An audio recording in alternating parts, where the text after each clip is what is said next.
Good evening, ladies and gentlemen, and welcome back to the GTSRL. It's season 35, round 1, and we're back at Autodrome Largo Maggiore once again, this time taking a look at EU Division 2. I'm your host, TX141, Britain a Spit, or Paul Walsh, depending on what your media you follow me on, and we're in for a great amount of racing tonight as we take a look away from the top division and move to the middle league runners, what with this season being contested in EU by 3 different divisions. Now, of course, last time out, we had an absolute cracker. Yesterday, we had a phenomenal set of races where we saw 2 drivers in particular dominate the front row typically, albeit there was an exception in one race, but it came down in the end to 2 Porsche 962Cs outrunning the rest of the field to victory with one driver, Olaf Biscuit, picking up all 3 wins. Can we expect the same tonight? Well, we'll have to find out over the course of the next couple of hours, but one thing's for certain, we're going to be here bringing you all the action all the way through. So I hope all of you are doing well today. Those of you tuning in right now and later on, I hope you've all had a good day as it's the second day into the week and it's the first day of December. Indeed, hopefully Christmas will come early for some of our drivers here. Without further ado then, let's take a look at some of the drivers and their cars. Whilst we're still waiting for some more individuals to join, we've currently got 10 drivers in the lobby. We're going to start off then as we take a look through our team sheets here with Pies 1123. Now Pies is a well-known member of the GTSRL community, one of the faster drivers who finds himself in Division 2 for this season. Now some may be saying, what's gone wrong? What's happened to Pies? Well, let's point out, nothing's wrong with Pies. He's doing well, he's doing okay, and I believe his missus is tuning in tonight as well. So hello to her if she's tuning in right now. Pies had a bit of a difficult season 34, particularly the final round at Spa-Francorchamps, where Pies had a number of incidents which were not his fault, but he seemed to be on the receiving end of a lot of bad luck, had some good battles further down the field, but wasn't where he wanted to be in terms of the final round of that season, nor the final standings. And going into this season, Pies has had to take quite some time just to take a step back, recuperate and then get ready to go again, and finding himself in Division 2 this time, what with the places for Division 1 in the time trial being so hotly contested, you can imagine Pies is going to give it absolutely everything he can to finish this season on top and automatically qualify for Division 1 as we go into 2021, with this being the final season of the 2020 calendar year. Pies running in the Porsche 962C from 1988. A car that appears to have been dominant over EU Division 1, but of course here we're a different division, it could be a different car that's dominant. Now as for his teammate, we have one FMMM Gomez. We're going to be referring to Gomez purely by his middle name at this point in his username. Gomez being Pies' teammate from Portugal. Don't know too much about Gomez personally, but one thing we do know is that he's a competitive driver running in the Sauber Mercedes C9. Very strong V8 engine in that car, and we did see that this car in particular is one that seems to come to life in the third race, the longer race of the 3. Once tyre wear and worn legs start to come in, it's a very strong handling car for the circuit, albeit it doesn't quite have the top end speed for some of its competitors. But Gomez, from what I'm hearing, is quite a strong driver and a good complement to Pies' overall strengths. And you can imagine that we've got quite a strong team in the form of Pies and Gomez. Now moving away from Gomez and we switch over to Stanley from the Netherlands. Now Stan and I have a personal history that goes back to season 34 with a couple of fantastic clips and some highlights of us battling around, and Stan is one of those guys who's well loved within the community. Found himself in Division 1 last season and he was quite surprised to be within Division 1, but still Stan gave it his all and he did prove his place within Division 1, but he finds himself in Division 2 this time. What are the Group C machinery available to the drivers here being something he's not quite acquainted with compared to other types of car? What of the transition from Group 3s last time to Group 1s here, or Group Cs within the Group 1 class. But Stan is one of those drivers who's got a lot of potential to unlock. He's a very, very conservative driver in terms of the fact that he'll only go for a move when he absolutely feels it's on, but he just needs to rustle out a couple of those small mistakes, and Stan, you can expect, will be pushing his way up the order over the course of subsequent seasons, or indeed races this season. Now his teammate will be, goodness me, that is quite a long name, from Ireland. We're just going to say his name as Evbev, whereby Evbev is running in the Porsche 962C here. Strong driver, we've seen him before running in Division 2 back in what was season 32, the Group 4 season if I remember correctly. One of the dominant drivers in fact in that season for Division 2, part of the no practice squad if we remember our facts correctly. And Evbev is one of those drivers going to be giving his absolute best. and seeing what he can do throughout over the course of this season, running a very nice livery as well, we should point out, in that 962. Now moving away from that team and moving on to Zenku Meister, so chap from Poland here, running around in his own 962 as well. Zenku, one of those drivers who is very strong on his heyday. When he's having a good day, Zenku can be near untouchable by comparison with the local competition. Running a rather interesting livery on that 962 as well. Those of you who are anime fans and know a few Christmas memes will get the Pardue skin. But those of you who are not acquainted, well, we're not going to go into those details because we're here for the racing and the occasional meme, but not going to go into that meme too much. But Zenku is one of those drivers to watch out for, and you can expect if somebody's going to go for a daring move around the outside or indeed a lunge up the inside, it's going to be Zenku. Smart play, however, from Zenku typically when he goes to the moves, so it's not as though he's desperate to make the moves, just someone who really likes to catch drivers out. And he's going to be joined by Marky Marks, who I believe is out on the field right now. Marky Marks in the United Kingdom, running around as well in the 962. We're seeing a trend already of a good number of 962Cs on the circuit, and I get the feeling that Porsche probably got quite a bit of cutback from the sponsorship of this race, although I'm not going to go into the politics of this division.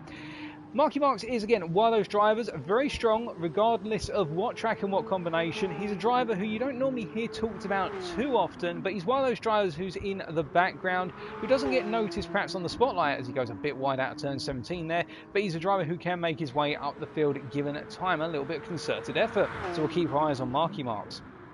Now, moving away from this chap, we come over to Robert from Germany. So Robert is also running out in the 962C here. Robert D'Amico DE, running in a very, very beautiful liveried 962, I may add. Now Rob, again, is one of those drivers who is very strong. Hasn't always had the best of luck on his side over the course of seasons, but when he is in his element and he's absolutely going for it, hammer and tongs, Rob is one of those drivers who you can see all the way up towards the front, particularly when the combination and the track suits him most.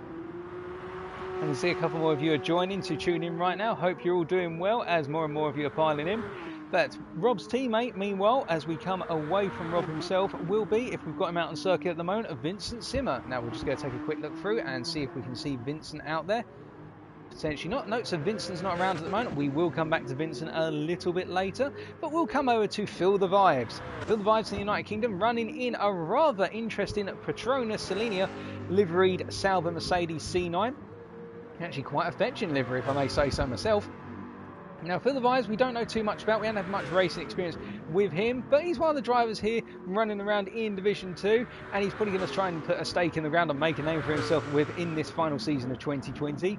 And he is being joined by one Dr. Otterface, who again, we will take a quick look round and we can see Otterface, another Brit, also running around in a very similar liveried Petronas Sauber Mercedes C9 from 1989. Otterface, again, one of those drivers who's well known and well liked throughout the GTSRL community, looking to make a statement here as well alongside his teammate, and I'm sure these two will have a strategy in mind as they come around to the races themselves and will be going hell for leather when the opportunity arises. Now away from these guys, let's just take a further look through. We have got from Finland one Picciola. I believe that's how you say their username. If not, I've butchered it already, and that's the first victim to username butchering. But Picciola in the Sauber Mercedes C9 as well here. Don't know too much about the Finn, but Finnish drivers, from what I've seen over the course of other leagues, are drivers to watch out for, and I get the feeling that Peachy is going to be no exception at all. He is joined today by one other driver in the form of Alpha Sick, who I do not think at this point in time is out in the lobby. I think they're still waiting to join, so we're going to wait until Alpha joins the lobby before we cover them. And just taking a look through, have we got any other individuals to cover here today? No, I believe we've covered everybody so far. We're still waiting on a good number of drivers to join the lobby with some time remaining, so we're just going to take a moment and think about what could potentially happen today as we covered our 10 drivers running around so far. But the thing we noted last night is that the 962C seems to be the car that is strongest here, but of course each driver is going to bring their own tune to the race. It's not as though the cars are tuned for the drivers. There is a base tune, as we can see Peachy there picking up a half-second penalty for running a little bit wide, going through the triple chicane and now onto the high-speed chicane before turn 11. But the Porsche 962C seemed to be the car to beat here, and we get the feeling it's probably because of the fact that this circuit is dominated quite heavily, as Peachy gets it very wrong out of Big Banky Boy in the back of your corner, in the corner of your screen I should say, in the fact that The car's third and fourth gear are very powerful, what with the turbo that's configured to the car, and it just means the car's got enough straight line speed to deal with the faster cars in a straight line, such as the Nissan R92C, which we're not seeing any at the moment running around on circuit, or the Mazda 787B. But the flip side of it is its aero package and also its overall handling characteristics, which can all of course be enhanced through tuning, seem to suit the car well enough for this circuit so as to not allow the Sauber Mercedes C9 to gain a natural advantage through the first two sectors, where you've got all the technical aspects of this circuit in terms of the low to medium speed corners, the majority of the corners within sector 1 in particular being second gear corners or even first gear corners, and that's where the difference seems to be coming in, is that the Porsche is not perfect for any particular sector, but what it's very good at doing is providing the perfect overall potential lap time, whereas the Sauber loses out in sectors 3 and 4. And then you've got the faster cars, which we haven't seen any yet, in the form of, say, the Mazda and the Nissan, where they seem to just fall off a bit in sectors 1 and 2, and they do not have the ability to make up for that deficit in sectors 3 and 4.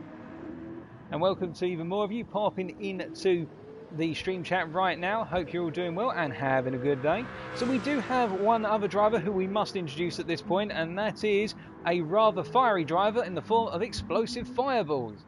Now, Explosive is one of those drivers who's well liked throughout the GTSRL community. A fan favourite, of course, Explosive, running around in the Porsche 962 with Rothman's livery there. Rather classic livery, the standard one that you get on the car, if I remember correctly. But Explosive is partnering up with CSX's Cosmic Esports' Coleman MD. We do not have Coleman here at the moment, but we did see two Cosmic Esports drivers go toe-to-toe multiple times yesterday in Division 1, Clancy 1978, and also Dylan Cliff, albeit we move away from those guys now and we focus on these guys. And Explosive, having heard about his racing talents, Explosive is one of those drivers who's well liked, not just for the fact that he's a community favourite, he gets along well with members of the community, but also the fact that he is a very respectful driver and also a very polite driver in the way he approaches situations. Can get his elbows out every so often from what I hear, but he's one of those ones who gives credit where it's due and is a fair racer. But I should say that about all of our drivers here, really. They're all fair racers. We saw great sportsmanship last night, particularly with some rather hot incidents throughout races 1 and 2, but everybody seemed to calm down and make sure they weren't seeing red or having a rush of blood to the head, and it meant that everybody was able to have a fantastic night of racing. Even our back markers in the end were able to attest in race 3 in particular. They were able to get right into the thick of things. So we haven't had anybody else join at this time. And really now we can see that some of the, well, we see Rob Demicro leaving the lobby at this point, so probably just doing some connection checks or having some connection issues, and we've got time. We've still got 3 minutes before stock checks are meant to get underway, so we're just going to wait and see as Rob returns indeed. So they've just simply decided to reset the route or reset the lobby connection there, so that way they can see all the drivers, because there can be a number of glitches. Speaking of glitches and whatnot, I need to quickly get in touch with the race stewards to say how many drivers I can see out on circuit and make sure that we're not missing any drivers. As we can see, we have 11 drivers in the lobby so far. Be sure to let me know who you're rooting for today.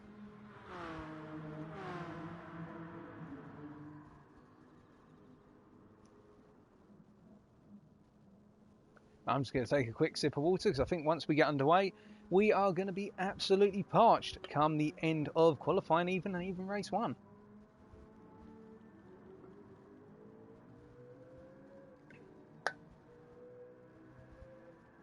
But one thing we did definitely notice was that having the weak slipstream yesterday seemed to have a rather nice effect with regards to the amount of racing that could be had. Our drivers did have to adjust quite a bit to the fact they were experiencing the dirty air from so far that 2.25 second window.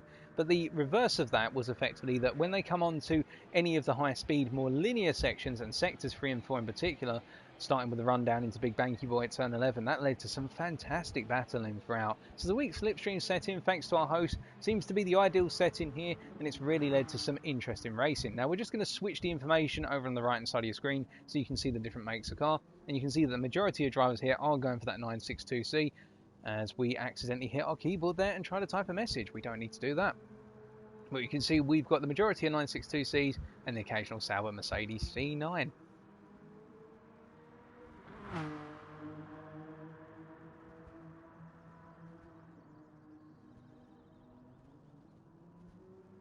And again, we will be cycling through the weather conditions and the daytime settings as if it's a proper race day. And for those of you who are not used to this concept, Simply put, you can imagine a race day sometimes might be comprised of multiple races. So if you watch British Touring Car Championship, IBTCC, what you'll find is there's 3 races over the course of a race day. There's normally a late morning race, an early afternoon race, and then a late afternoon race. And the idea being in between those races, that gives the mechanics time to work on the cars, the drivers a break as other support events occur. But what that also means is the time of day changes. And whilst it's not modelled GT Sport, changes in weather condition can affect the speeds that drivers are able to achieve on the track, particularly if you go from, saying, having a supporting wind coming from behind down a straight to a wind that they're now driving into. That will change straight line speed. And I think at this point our stewards are saying to our drivers, can they hear Pies, who is our host for tonight, who is our lead steward, if you will. And by Pies doing that, he's just getting everyone's assent that he can be heard and he can give out issues, commands and whatnot as we go into, well, the stock checks, which will be the opening 15 minutes, and then we move into qualifying at 8 o'clock GMT, so 15 minutes time. We're just going to look away from the drivers in the pits at the moment because we do not want our cameras to glitch.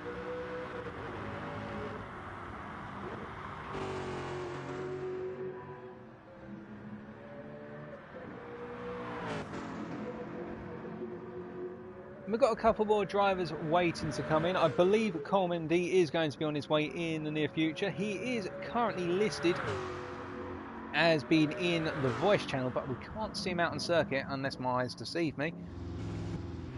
Which, nope, we cannot see Combe at the moment. Colm, I should say, not Combe. He's not a hairbrush. No, we've still got 11 drivers plus 1 commentator, so we'll keep on waiting.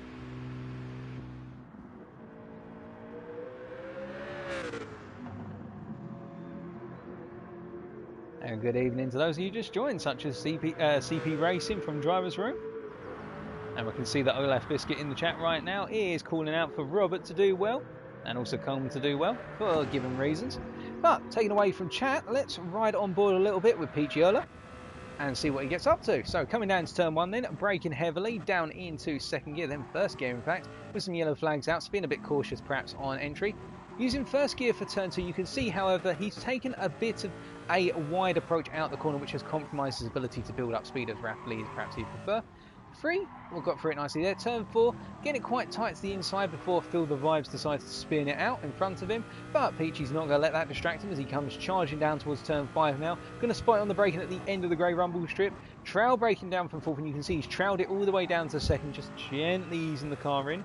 Now running the car up the hill here, up towards 6, 7 and 8. He's going to be braking at the midpoint of the curb, coming down to 3rd gear, a little bit wide of apex of 6, but he's going to get a good fly into 7 and then cut immediately over to left for 8. You really want to be aggressive on that steering wheel there, going into 8. Now 9, 10, simple flow through here.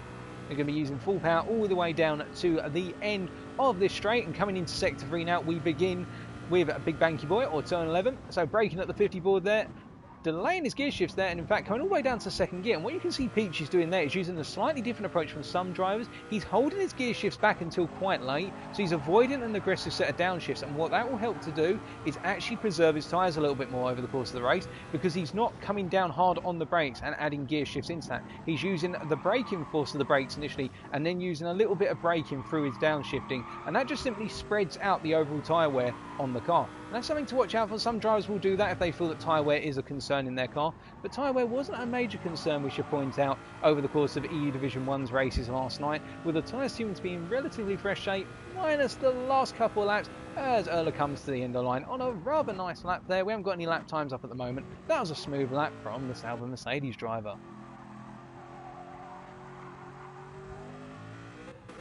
And switching away at this point, I think Peachy is just going to keep doing a couple of laps until the stock checks get underway. And we're just waiting to see where the Alfa... Well, we've just been informed that Alfa Sick will not be joining tonight.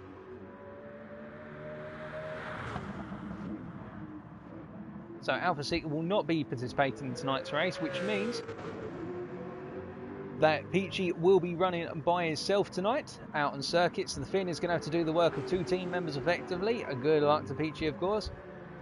And it's not as though everybody's mandated to race in every single race, i.e. you should race every single race, but if personal circumstances come up, then personal circumstances take the front foot and the racing takes the back issue. And that applies to all of our drivers, of course. It's a very friendly community in the GTSRL. If you are looking to nip your toes in here today, it's not as though they're going to bite your ear off if you can't attend one race. They might do so if you can't attend 2 races or 3, because then you're not actually completing the season of races, if you will, if you miss all 3 races.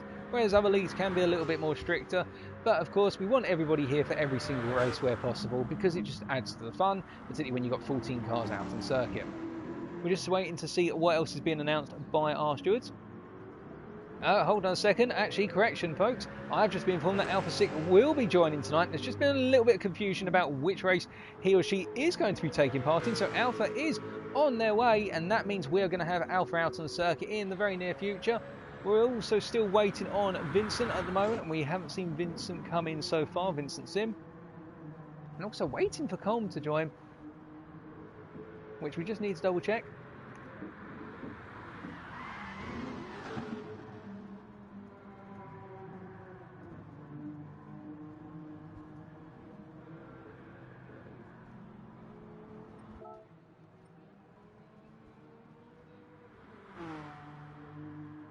Because we cannot see Colm in the lobby at the moment. But if Colm is in here and, well, he has joined and we haven't seen anything, then we are going to need to do a quick restart as Alpha 6 joins.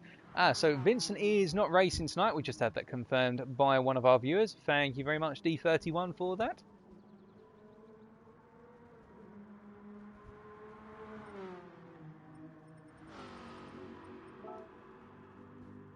Alright, no, Colm is on his way. So he's in voice chat at the moment on the Discord where our stewards are talking to our drivers, but not in the lobby. That's absolutely fine. Just wanted to check, do a quick sanity check.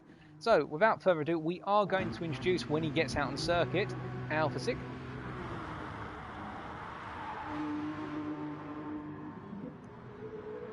Just waiting to see whether the driver is going to put a car out on the circuit at this point. But in the meantime, enjoy Robert D'Amico running around the circuit here, coming down towards turn 11.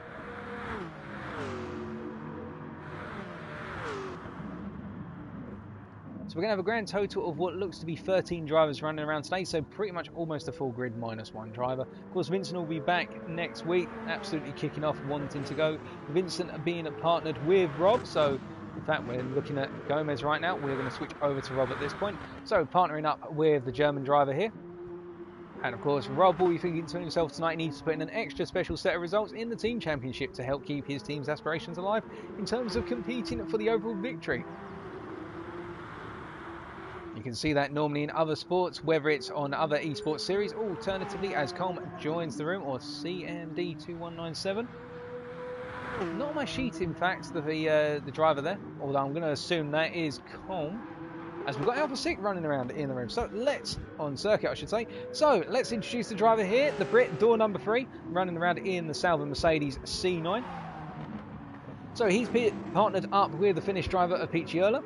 Now the thing about Alpha is, relative newcomer to GTSRL as I understand it, so I believe this is his first season within the GTSRL, so he's got a lot of potential to demonstrate here and was relatively quick in the overall time trial, not missing out on Division 1 by too much, so you can imagine that Alpha is going to be gunning for it here and wanting to show off essentially his credentials in race number 1 and the fact that he can compete for the overall win in Division 2 EU by the end of the season. And that's the thing as well, you're going to see tomorrow we're going to have a lot of new drivers in EU Division 3, and this is just one of the new drivers here in EU Division 2.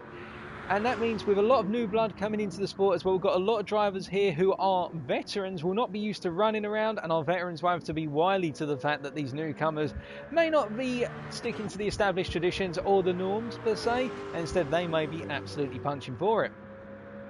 And going around one more time, have we got anybody else in here at the moment? No, we have not. As we can see that Gomez is pulling over to the side of the circuit coming out of 11, giving a bit of space there to another driver passing through. But we are just waiting on and we haven't actually cleared any replay space on our hard drive, so we'll not be able to save replays tonight. Just clarify that with the stewards.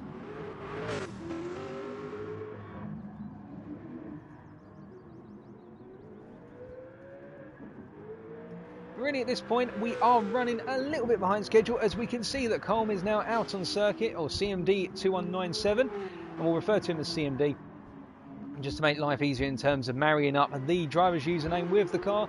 The Irishman here, a very strong and well-known driver throughout the GTSRL community, with an EU Division 2 here, and a rather beautiful livery. Again, the Cosmic Esports livery for that 962, and you can imagine that Colm, or CMD, is going to be absolutely trying to punch it for the win in each race here. Colm is a very competitive driver and a very strong driver at that.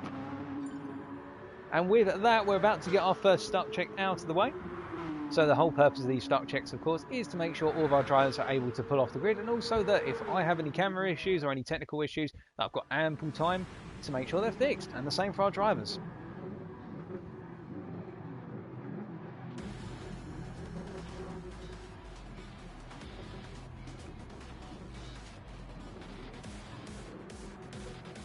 Yeah, you can see the vast majority are 962Cs. But without further ado then, we're going to get the first stunt check underway. And of course, this will be an opportunity for our drivers to practice, as we can see a tiny little sneak forward from FBev on the third row there in P5. You can just see the wheels slightly rotate a little bit, but I don't think he's been picked up by the sensors to say that's an auto penalty.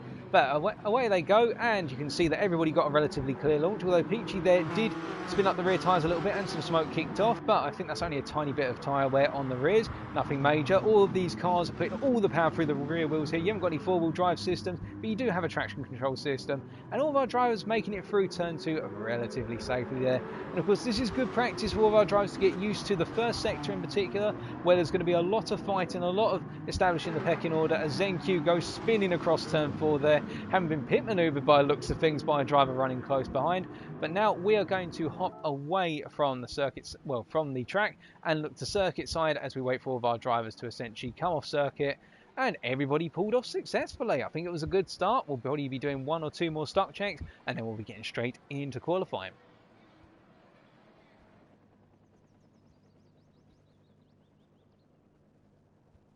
But you can see there, in terms of that starting, much like we saw yesterday, the drivers who are starting in the odd number position, so P1, P3, P5, etc., starting on the inside line into turn 1, and if they can get a reasonable launch, they do have a very commanding position in terms of defending against a driver who's alongside them or a surging driver who's come up from behind.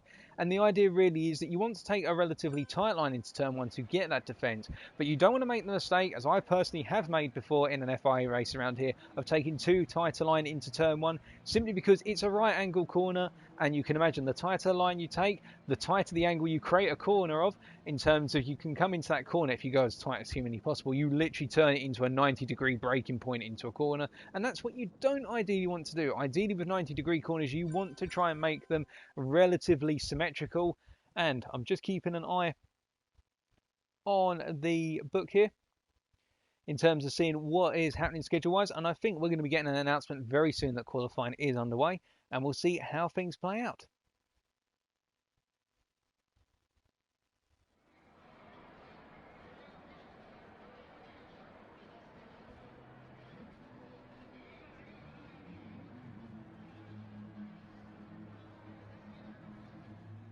Yeah, that one practice start will of course give our drivers the ability to get used to the starting procedure, and some of our less experienced drivers here, it'll give them time to get used to what the machinery they've got in their capable hands is able to do at the start, and of course the need for traction control. And one of the things as well, some of our drivers, the more experienced drivers, will be looking to use that opening set of practice starts to do, will essentially be to know when to turn the traction control off. Because what you can imagine is, ideally, you only want traction control on for your initial starting phase, i.e. when you put your foot down and you go from being stationary to moving, and once the power's gone through the rear wheels. You don't want it on for too long, particularly once you start to bring gear shifts in, because what you can imagine is that when you go for a gear shift, the traction control interrupts the deployment of power. Once you move up a gear, it interrupts the deployment of power for just a very brief period of time, because the idea is that it makes sure that the rear wheels have got traction before they start to deploy more power. And so the longer you have traction control on, the more gear shifts you make, the greater the delay you effectively have in terms of building up your speed. So a lot of drivers will try to turn the traction control off before they do their first upshift, because that way that upshift is just a tiny bit faster, and that's a quarter of a second, if that can make the difference between you leading into the first corner or being behind someone into the first corner. Of course, get it wrong, and you turn off that traction control too soon, and the power tries to go down at max pelt through the rear wheels, you can end up spinning into another driver. And I'll put my hand up on that one. I've been on the end of causing that to another driver, destroyed a driver's race, back in what was season 34. In fact, it was in round 1 at Tokyo, where I think I almost destroyed Stan Lee's race by doing that. But it's something to watch out for, and I've had drivers do it to me into the side in other racing leagues. But anyway, we're going to get one more stuck check underway, and then we are go for qualifying.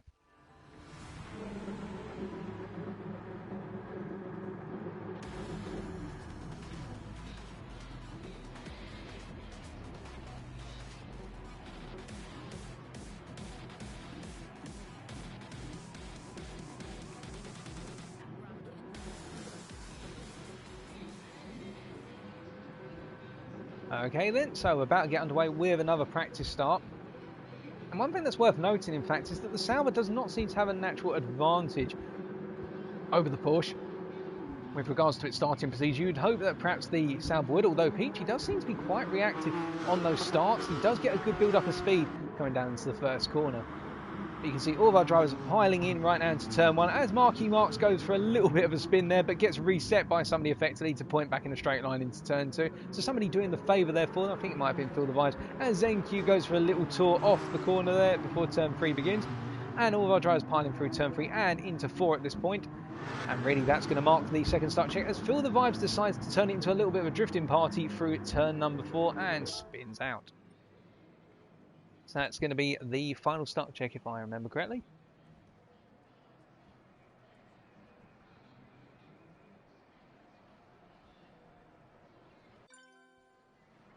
Okay, so the race is being cancelled, and are we going to get the announcement that qualifying is underway and all of our drivers will have 12 minutes to just get out on circuit and put in the best possible lap?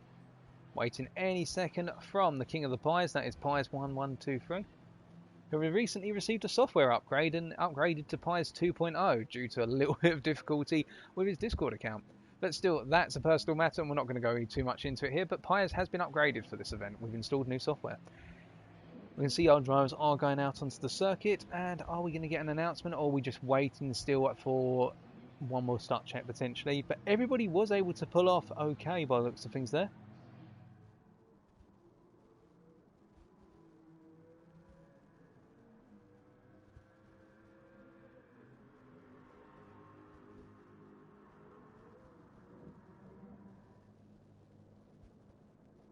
Got a large number of drivers sitting in the pits at the moment, so I think it's going to be any moment now.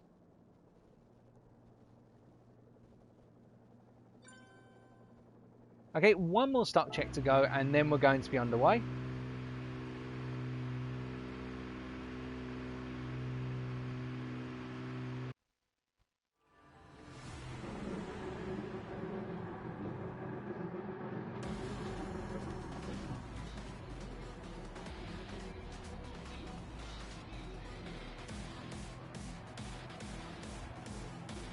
Now Pies starting from the rear in this instance, so going from the front to the rear. So we're going to have Stan Lee starting at the lead of the start check and Feel the Vibes directly behind. And alongside him will be Peachy. So we're going to see here just how strong the Mercedes Sauber is in the run down into turn 1. This will give you a good comparison as well if both drivers get hooked up. Lights out, away they go, and you can see that Peachy's had a reasonable start, although Feel the Vibes has had the strongest start. In fact, Feel the Vibes has literally leapt everybody as they come down to turn 1 for the first time of asking. Stan trying to keep the nose in there, but you can see he's just not able to keep the nose in. And that's the thing as well, if you were able to just pull away from the guys behind going into turn 1, you can have a good time of it. Alternatively, if you get caught in the mix, then you end up in that position where you've got to give space to a driver, and everything can kick off from that point. As Vibes decides to take the car for a spin out of turn 3, and all of our drivers now coming into turn 4, where the start check concludes, and we can see one ZenQ deciding to go very far off circuit there through turn 4, not braking at all for the corner, and instead deciding to drift out into Narnia. Okay, and with that, qualifying is underway, so we're just waiting for one driver to get off the circuit, and qualifying is go. So that means now we're going to wait and see who will be on pole for race 1. Now, of course, yesterday we saw something very special as Olaf Biscuit set a phenomenal lap time, which I remember correctly was a 1:38.0, which was practically a second ahead of anybody else on the field. and you do have to wonder here whether somebody's going to be able to replicate that. Alternatively, we are going to see a good number of 1:38s. I think, to be honest, in terms of getting on the front row of the grid, you can be expecting drivers here to be targeting, if Division 1, if we ignore the exceptional laps set for pole, that the best laps were the mid 1:38s, then you can imagine that in this league in particular, sorry, not in this league, in this division, we're going to be looking at mid 1:38s, high 1:38s for that potential pole lap. Although I could be surprised, a driver could absolutely nail on the qualifying lap and simply be the exception and not the norm. As we see, our lead driver at the moment is ZenQ Meister, who's running around at the head of the pack, and all of our drivers have of course been advised to space themselves out across the circuit to make sure that they're not going to be picking up a distant tow, alternatively impeding other drivers, of course, because the idea is you do not want to be in the way of another driver if they're on a hot lap and you're on a slow lap, or where you butcher your lap and then you've got somebody coming up fast behind you, as we see EVBEV coming into turn 11 here, because if somebody's behind you, well, they could perhaps get a little bit irate and then go to the stewards and say you compromised their qualifying lap. But of course, in 12 minutes, that is a lot of time available. We are going to get the timing up on screen. And we just had it clarified, in fact, to us that Olaf Biscuit was the only driver to make it into the 38s and almost made a 37 out of it. The rest of our drivers were in 39s. So I get the feeling a pole lap here is going to be a low 39, although somebody could drift into the high 38s. And then it's going to be the battle to who can be in the 39s and the low 40s. So we're going to ride around with ZenQ Meister here, who is our lead driver out on circuit. We're going to see him put in the opening lap as he goes a bit wide there coming out of turn 2. You could see that he wasn't able to get on the power as soon as he perhaps would like. 3's come through good, however, and now trailing in to 4. Staying in third gear here, avoiding using a downshift in turn 4, which means you'll lose a little bit of acceleration coming out the corner, but the upside of it will be he takes away a gear shift, which costs about half a second in terms of switching gears. And with these Group C machines, of course, having old manual transmissions, we're not looking at any twin clutch transmissions here, either semi-automatics. Charging up then into turn 6 right now. He's going to be breaking down into third gear. You can see shifting into third gear and midway through rotation into the corner to increase the rotation of the car, and now just charging his way through the corner, and you can see they're picking up a half-second penalty for simply cutting turn 7 a bit too much.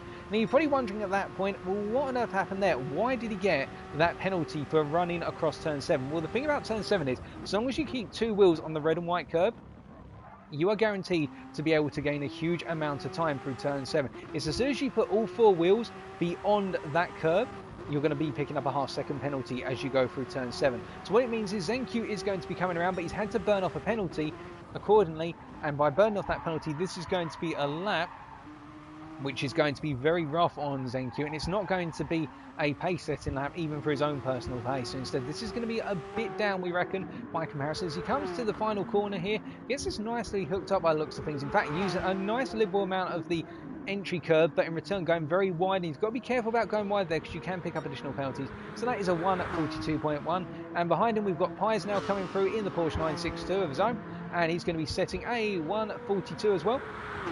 And Peachy comes through to a 1:46. I think a number of our drivers here have actually stepped over one another in terms of laps. Well, EVBEV has just set the fastest provisional lap of a 1:41.2, so probably the first driver to get a clean run on their qualifying lap. It looks as though all the other drivers who preceded him actually had quite a bad time through qualifying. They seem to be held up by one another or simply putting in some warm-up laps. And we're looking further around right now. Explosive has come through with a 1:44.4. And we're going to look a little bit further down. So we've got Rob coming through here and setting a 1:41.3. Our second fastest driver on track right now, and only a 10th off of the pace setter. That is EVBEV. But of course, we've got even more drivers coming through with Dr. Otterface coming in P8 with a 1:45.3 at this time. And we've got Feel the Vibes now charging through as well, with his hazard lights on as well. Perhaps he's just trying to be polite to the drivers behind him to say that he might be a little bit slower compared to others. But Vibes putting in a good 1:54.6. But definitely he's had a couple of issues on this opening lap. But he seems to have come to the end of the lap on a happy note. So I wonder what he's going to put in the next lap. As Marky Mark sets a 1:44.5, promoting him to P8. And then right at the back of the field right now is Colm, who seems to be doing a very, very slow lap. So this is a burner lap from Colm, where he's going around and essentially revving the car out as much as humanly possible to burn the fuel out of the car to go for a much faster lap. So Colm taking the more do it or die approach in terms of only getting 1 or 2 laps in, but burning the fuel out of the car as much as possible. But right now up front, we can see that we have got I believe it is NQ Meister coming around to complete another lap, and having done a 142.1, he's now coming into the pits to get some fresher tyres. There is some tyre wear on those tyres. We've got Rob, who's coming out of turn 11 right now, sitting on that 141.3. I get the feeling we are going to see some 140s here, given the fact that the opening laps, well, 2 of the opening laps have been 141s, or low 141s, and then there's a sizable gap to P3 with NQ there with that 142. But still, we've got Rob coming around. We're just going to follow him to the end. Car number 115, finishing off here, as he gets it very sideways on the entry curve there into turn 16, and that is something you can do. If you clip the curve head on, you effectively cause the car to lift up, and that can cause an over-rotation in the rear of the car. And Rob immediately responded by coming into the pits and aborting that lap, knowing that he butchered that lap, that he's going to need to get a fresh set of tyres on and essentially go again. As Pies goes very wide out of turn 5, and you can do that for the ultimate lap if you so desire. You can run all the way out onto that yellow runoff strip there, but you've got to be very careful because there's marbles on that strip and also less grip available to you. But Pies using the full width of the circuit, currently sitting on a 142.1 and using the full width there out of turn 8 and getting it wrong to the point of a half-second penalty. So Pies is going to have to abort that lap, and then we look further around the field, and the next driver coming across the line, by the looks of things, it will be, well, we can't quite catch him at the moment, but we can see that they have just finished their lap, and there's been no overall change up at the front of the standings. In fact, I say that Stanley is now up into P3 of a 141.8. So Stanley is on purple at the moment, so we're going to stay with the Dutchman as he's charging up towards turn number 11. We can see a yellow flag for a drive. Colm just staying out the way of everybody and burning more and more fuel. So Colm going for that literally one lap, and we can see that Stan is now charging up the hill here, and I'm wondering whether Stan's going to be heading towards a provisional pole lap at the moment, because this is a very fast lap. And in fact, he's 3 tenths up. Could we be looking at our first 1 minute 40 lap here, folks? We're about to find out, as the Dutchman has only got 3 more corners to go, coming through 15 at the moment and then to 16, getting it hooked up nicely, just using the right amount of entry curve there into 16. Now, will he now 17? It's do or die coming into the final corner here. Not getting the entry as tight as you perhaps could, but getting a really smooth exit. I think it's going to be a 149, and coming across the line here, it's a 147, and that is a half a second ahead of Evbev. That is a phenomenal lap, and I think for Stan, he's going to be really chuffed with that one and decide to cool down a little bit, and the remaining 4.5 minutes decide, right, burn some fuel out the car, get a fresh set of rubber on, and then go once more and see if he can improve. But elsewhere on circuit at the moment, with that sizable gap, we've got Evbev from Ireland, who is currently on an out lap, so he's put a fresh set on, deciding to essentially go one more time, I reckon, or perhaps 2 more times. What with the fact the tyres are not going to wear too rapidly. We've got a low tyre wear multiplier here, so it's not as though you've only got 1 lap and the tyres are absolutely shot. You do have a couple of laps here which you can play with, but of course that fuel tank of 75 litres of fuel remaining is something that's going to be weighing him down a little bit. And indeed, as somebody just pointed out in the chat, it was high stand by Stan, as he just simply charged away from the field in terms of his provisional pole lap so far. But moving away from Evdev then, let's take a look at some of our other drivers who are currently on a burning lap. And in fact, let's come over to one of our newcomers here, who is on an out lap right now, and that is Alpha Sick. We've got a number of drivers on the out lap at the moment. I think everybody's deciding to pit at roughly the same time in terms of the pecking order, with only 3.5 minutes to go. Door number 3 here, Alpha running around from the United Kingdom. You can see he's got the traction control on at the moment, which is going to help a little bit potentially with the tyre wear over long distance, but this is going to cost him a little bit in terms of speed coming down the straight, particularly in the upshift to 5th gear here. You're going to see there is a delay, an extended delay in the upshift on top of the standard delay with the manual transmission, and that is going to cost him a tiny bit of time. As we see, one driver has got it a bit wrong coming out of 11 in the rear of your screen. It's Rob getting out the way for Alpha to come through. Of course, Alpha is still on that out lap. And then moving around at the moment, so we've got Explosive, Fireballs heading around. And Explosive actually one of our lead drivers on their next qualifying lap. So we're going to stay with Explosive here. Currently sitting on what is not the best of laps in all honesty. In fact, a 152.8 by the looks of things based on the screen there. Well, no, it can't be a 152.8. That's a glitch of our timing screens in the fact that he's 3.1 seconds off the lead lap. And in fact, we should point out that ZenQ Meister has actually jumped into pole position, provisional pole, well, 140.7. So not that much between ZenQ and Stanley as it stands. But let's see how Explosive does here as we follow him round. Not getting the best of runs there through Sector 2, and in fact a little bit off the apex curves and improving by a 10th, so credit to Explosive here, because he's currently sitting on what is approximately, if we estimate correctly, a 143.8.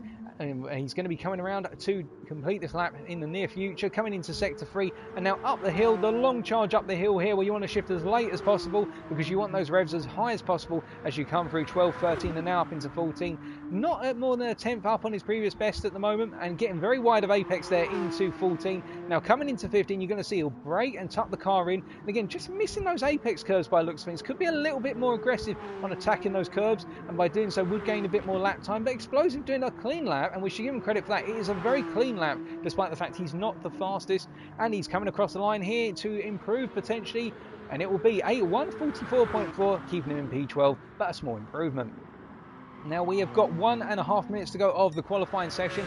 As we can see right now, we've got a number of drivers coming across that start-finish line, and we can see that actually we've got a new provisional pole lap, and that is by FBev. Well, 140.5, so those lap times are coming down. I get the feeling if we're going to see a 1 minute 39, there's going to be one driver in particular who is going to be setting it, and it will be Colm MD, in the fact that he is currently sitting on that 143.3, but he's burnt so much. Well, he hasn't burnt as much fuel as we perhaps expected out the car, but Colm might be on a charge right now as he's coming around to complete the lap.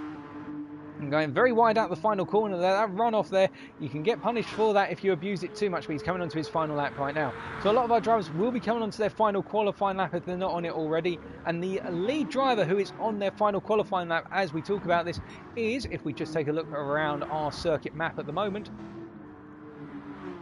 is going to be none other than, once we eventually find them of course, it is going to be Explosive Fireballs, who I believe is going to be the first driver to complete their qualifying. So we're going to stay with Explosive for a bit and just see what he can do in terms of his final lap.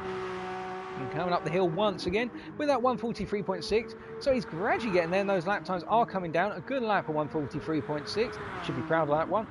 Although he is a second down his previous lap, so I think he's just not had a very good lap this one. Not really hooking it up, but he will be the first of our drivers to cross that finish line there and complete their qualifying session. In the rear of the screen, we're just trying to discern who it was coming into turn 16 as Explosive goes into the final corner, getting very wide there. So I think we're going to hop away from Explosive as he comes towards the finish line. That is not going to be an improvement on his previous lap. And looking at further down the field here, we have got, well, we won't be able to stay with the driver who's just coming across the line right now, but we can see Picciola with a 142.9 currently. Will the Finn improve from currently provisional P9? Let's wait and find out as they get a good run out of the final corner. And Peachy, does he improve? No, he does not. So that means that he will not be going any further out the grid, but could potentially be dropping down. Let's see who else we've got. We've got Gomez now coming through, the Portuguese driver here. Currently in P7, we're 141.8. Charging around to complete the lap. Will it be an improvement in the Sauber Mercedes? And he comes across the line. Not an improvement. And meanwhile, Stan comes across. Not an improvement either. So Stan has not improved and will be P3. Then we've got some other drivers still coming through, and we haven't seen any change. We've got 3 more drivers still out on circuit, as all of our drivers are parking up right now, and we've got somebody deciding to clatter the wall there. We've got Feel the Vibes coming through, so the British driver in his Sauber right now. Will he improve on his 143.8 as he's coming to the end, getting a little bit of grasp upon it, entry into 17. You can see how that's affected his entry. It's pulled the car wide of apex and sent him very wide, and oh, that is well caught by that man. That could have been absolutely disastrous as he finishes his lap and decides to give us a little bit of a spin across the finish line.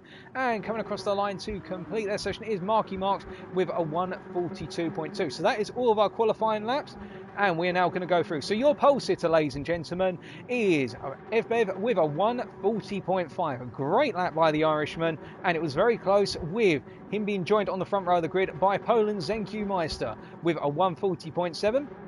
And then it's only 9 thousandths back to Stan Lee from the Netherlands. Stan Lee 15 with a 140.7 as well. Stan will be a little bit miffed that he wasn't able to get on that front row, but a good lap by Stan and a good indicator of the pace to come. He'll be joined alongside by Pies 1123 from the United Kingdom with a 141.2, the first of our 141s. Dr. Otterface, we didn't see too much of in qualifying with a 141.3. We'll be starting off row number 3, and then it'll be joined by Rob D'Amico DE, who is sitting on a 141.3 as well. Then we are going to have on the fourth row of the grid, Gomez from Portugal with a 141.8, joined alongside by Alpha Sick with a 142.1. Then in P9 it'll be Marky Marks with that 142.2, joined alongside by the Finnish driver of Picciola. Peachy being pipped to P9 right at the end there in qualifying with a 142.9. And then we've got Colm MD from Ireland with a 143.3, who's going to be forming We've had some drivers actually drop over. So Coleman's going to be P11, my apologies. And then it's going to be Phil the Vibes, who I believe will be a P6. And then it's, well, Pies is back in the pits right now, so we didn't get to see exactly where Pies was in terms of grid positioning there. But that brings up our order effectively. And that is qualifying in a nutshell, ladies and gentlemen. So a close session there, but what we can see already is there seems to be a group of 3 drivers in particular who have broken away a little bit in terms of their overall pace so far. Whereby you do have FBEB and ZenQ and Stanley. It seems these 3 in particular. Now, whether it's just qualifying trim, of course, and the fact they were able to burn fuel and hook up a better lap than the others, that is, of course, the question. But it seems these 3 are in a little bit of a division of their own so far in terms of that qualifying pace. And then there is a sizable gap back to Dr. Otterface. But then again, there's a tight pack from roughly P4 through to approximately P7, P8, P9. So what you can, in fact, it's the P8. So P4 to P8 is very closely contested. And then there's some sizable gaps from P9 further downwards. But again, these may be drivers who just haven't quite found their feet yet in terms of their overall qualifying time. But as the races go on and we see more and more rubber laid down the track, you can imagine that they'll get a feel for the car. And once they start to get that feel for the car, and Pies is P4, my apologies, so that's why the timing screen skipped effectively. So Pies was P4, but what that's meant is that Coleman is P11, well no, he wouldn't be P11 at that point, he'd be P10. Well, he would be P11, my apologies. So Coleman's P11, the Explosive Fireballs was P12, and then Phil the Vibes will be P13. So the last of our runners in terms of qualifying times at the moment. Thank you to Dr. Otterface for clarifying that in the chat of this live stream. But we're just waiting now, and as I say, it's going to be all to play for. Do not expect this to be a 1 or 2 car race in terms of who's going to win. We saw that in EU Division 1 last night, that whilst there was one driver in particular who set the timing screens on fire, it did come down to, in the end, multiple drivers competing for the race win, particularly 2, but there was always the element of Yaya who was trying to creep in there as well, and also Klein C 1978. So we're just going to wait patiently here, and this is a good time, if you're still waiting, to very quickly grab yourself a cup, well, probably not a cup of tea, no, you probably won't have time to let the kettle boil unless you've got one of those hot water zip taps, but it's a good time to get yourself a glass of water, or perhaps a glass of Coca-Cola, or Pepsi, depending on who you're sponsored by. I'm not sponsored by anyone, but I would be grateful for a sponsorship. Cough, cough, Coca-Cola. But still, grab yourself a drink, get yourself some popcorn, and get ready for race number 1.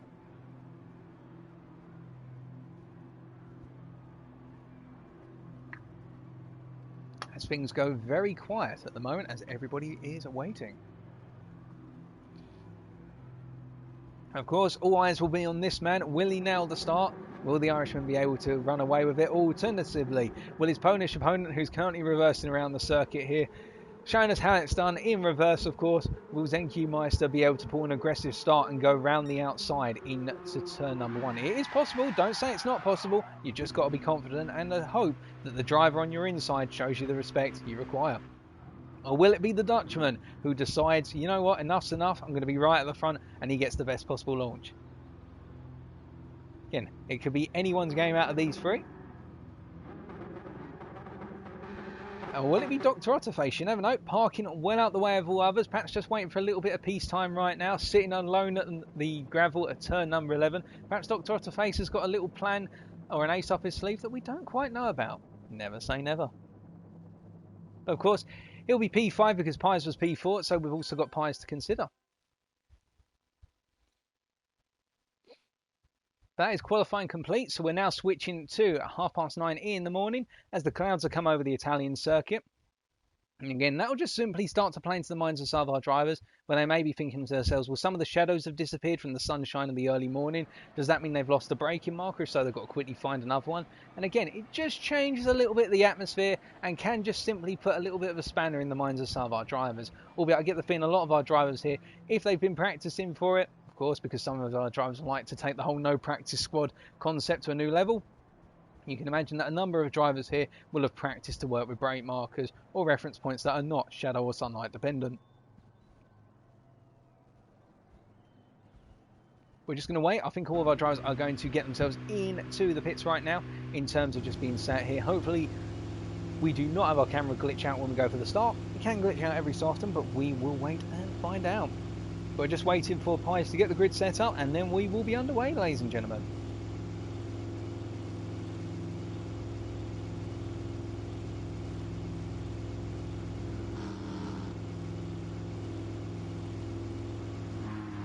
And And we do have one driver doing us the polite honour of getting out on the circuit, or no, originally getting out on the circuit, now retreating back to the garage. I'm very grateful to Rob for getting out on the circuit here, because this helps prevent the cameras from glitching when we've got a driver running out there. Normally, I should say. But any moment now, we're going to be getting the announcement that race 1 is underway. Yeah, what a lovely livery on that car, the SAS livery for the Porsche 962.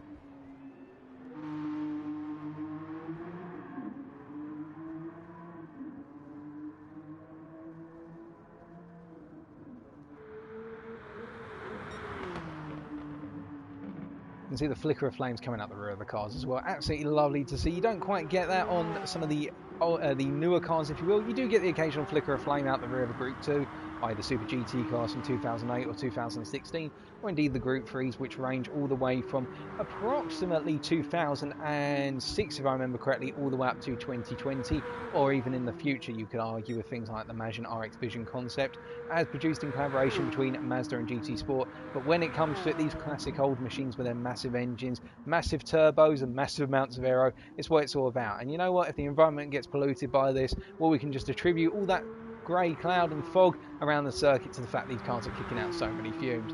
I'm sure Greta Thunberg will not be happy. And Piers has just announced race has started, so our stewards have given us the heads up. So we are going to be good to go.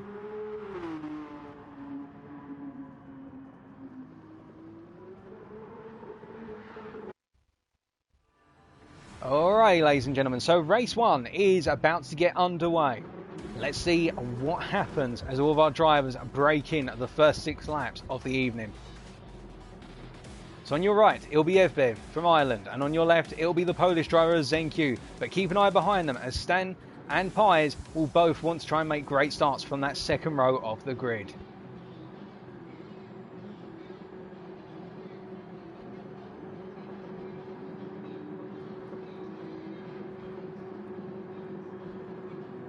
And it's lights out and away they go. And you can see the one who really gained the most was Stan Lee. Stan Lee having a phenomenal start and already up to P2 and P1 as they come into the first corner. And Stan getting to that inside line, nailing it perfectly on the start. And I think those reaction times have really benefited him, as Stan is all the way up there and able to make a clean break as well through turn 2. As ZenQ gets it horrifically wrong, going into the wall after getting on the power out of turn 2. But all of our drivers now charging into turn number 3. As you can see that EU-Div and Stan are breaking away as Pies goes wide and deep in 4, along with what looks to be Gomez, as also Feel the Vibes gets it a little bit sideways, coming out of 4. They're getting on the power too soon, but the biggest loser of this start has been ZenQ, and the biggest gainer in terms of getting up the field has been Stan Lee from the front of the pack. Now looking further back, you can see that Colm as well has made a very good start, already up approximately 4 to 5 places to P6, and chasing after Dr. Otterface at this time. Otterface feeling a bit of pressure this early on in the race, and perhaps having a bit of difficulty getting the tyres switched on, because you can see that Colm is all over the back like a bad rash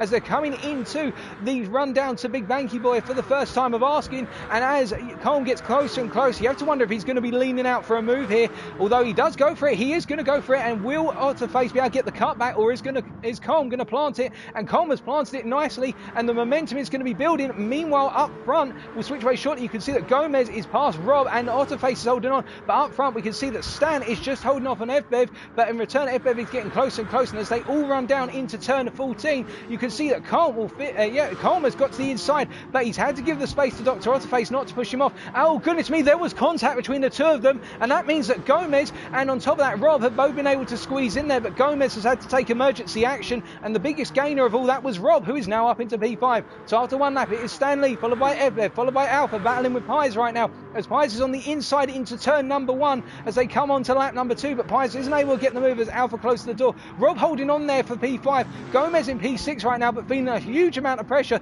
from Colm as Otterface is off, and that is a disaster for Otterface, as it is for Colm as he goes wide, and that means Marky Marks is now going to go round the outside of Colm into turn 3. A dangerous move, but Marky Marks knew he had the momentum, so he made it work, and now Marky Marks up into P7, behind him Colm, then Pete Shearer in P9, and then you've got Feel the Vibes in P10, an Explosive Fireball battling with ZenQ Meister for P11, albeit ZenQ's now up into P11, it's Explosive gets it wrong, and all the way down last is Otterface at this time. But up front, Stan Lee now leading by roughly 7 tenths and running through the ending of Sector 2. Meanwhile, further back, you can see that Pies is getting closer and closer to Alpha, and I think Pies here is just taking a moment to think to himself, right, it didn't work out on lap number 1 and going into lap number 2 attacking Alpha, but I've still got 5 laps to do it, and I'm going to have a really good run as they come down down into turn number 11 on lap number 2, and you can see that Pies is going to go round the outside. Now, will Alpha hold off the throttle there to respect the fact that Pies was past him, effectively under braking? He was, and Alpha holding back has meant that Pies has successfully made the move there, and he's not been pushed off the circuit, as can happen, and Pies up into P3. Now, behind him, you can see that Rob is starting to pull away from Gomez, who is currently in P6, and has been able to get away from Marky Marks a little bit, and Marky in return has pulled away from Colm, who is now in to defend against Picciola, who's pushing after him. But meanwhile, looking around on our track map, you can see up front, Stan is now 1.2 seconds ahead of FBev, and Stan really running away with this after 2 laps. Further back, you've got Alpha falling off of Pies immediately. That gap has opened up to 1.1 seconds. And Gomez getting it very wrong coming out of turn 17, and that means Marky Marks is now up as Colm takes his penalty for going a half-second runoff. Already through turn 15 or 16, just cutting the limits there. And that means that whilst Gomez has dropped to P7, the guy who's gained the most now is Picciola after lap number 2, where he's up into P8. And the little Sauber just creeping its way up the field there. The Finnish driver having a quiet but adventurous race in terms of climbing up. As we can see, Phil the Vibes is in P10, but he's going to have the pressure of Zen Q Meister behind him very soon, materialising in the form of a potential overtake. But up front right now, you can see that Stan Lee has not been able to pull away as much as they've gone into Sector 1 and now onto Sector 2. And I think that's where FBev is strongest. It is through sectors 1 and 2, and then Stan Lee just simply has that strength in the final 2 sectors, as Gomez is holding on right now to P7, but Peachy is getting closer and closer, and Colm is now feeling the pressure. And in fact, I think Colm is falling further and further back into the clutches of ZenQ, as Peachy is up into P8. We should point that out. Colm has dropped back another place. Now, what happened to Colm, we will find out hopefully very shortly as we take a look at what's happening here. ZenQ tries to go to the left-hand side here as they run out of turn number 10 and charging down towards turn 11. It's going to be ZenQ on the outside as somebody has triggered a yellow flag coming out of turn 11. We're not going to see that for the time in. And ZenQ going to the outside, and Colm's just overextended. Oh, goodness me. And I think, yep, Colm's immediately backed out of it because he knows that he gave ZenQ a knock for his money there. But meanwhile, further up the field, you can see Peachy is getting closer and closer to Gomez. And hold on a second, there's been a change for lead. Stanley is all the way down to P5. Now, what happened to Stan? Well, we can't find out because our cameras are broken once again, but Stan Lee has had an off, and that's who the yellow flag was. He must have gone off coming out of turn number 11, and that means that Stan Lee has now dropped all the way down to P5, and FBev is your race leader, ladies and gentlemen, as Gomez is holding off Picciola. And it looks as though Peachy was not able to get the move done there as they come to the end of lap number 3 and move on to lap number 4. Although he's getting closer and closer under braking, where the two Sauber drivers are competing as much as possible, and I hope are going to try and press on towards the top 5, because the top 5's not too far away, with Marky Marks only 2.5 seconds up the road right now. Now, Marky Marks in a bit of a no man's land right now, but he'll probably be thinking to himself, well, Stan's made a mistake. Who else in the leaders is going to make a mistake? As you can see that Stan is chasing after Rob as much and frantically as he can, and he is closing at a certain rate of knots. But I think Stan here just needs to calm it down a little bit and think to himself, right, made a mistake in race 1, we're not going to make the same mistake again in race number 2, as all of the places have opened up now, and we've got quite a train of cars essentially running with some sizable gaps between them, as Rob decides to cut as much as possible at turn number 7 there, as you're legally allowed to do. But you could see how the right hand wheels of his car were starting to lose their grip as they were running on the dirty runoff area, and Alpha meanwhile, with that 0.1 second penalty, he'll need to burn it at some point in the designated penalty zones, of which he has just passed one of them. I'm not sure if Alpha's remembered the penalty zones, as Stan looks for a little lunge to the inside into turn number 11 there, and you can actually see a load of gravel being kicked up from earlier, where I think Stan has definitely gone off at some point through turn 11. That must have been where the incident happened, so unfortunately we couldn't catch it. But Rob is feeling a lot of pressure here as Stan is looking and weaving back and forth to essentially try and get in Rob's mirrors and say, hey Rob, do you mind if you get out of the way? I'm coming through, sir. And Rob's just having none of it, focusing on his racing lines.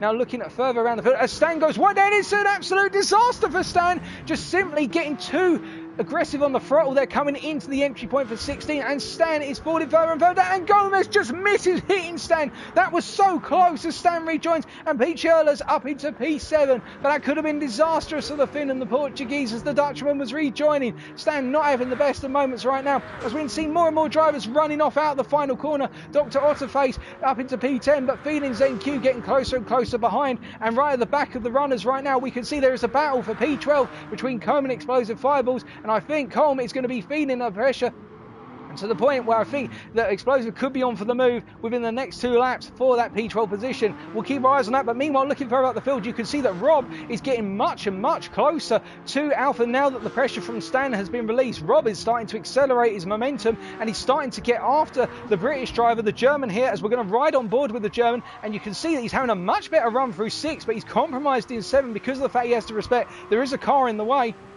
But now he's going to build up the speed, having a good run out of 9 into 10.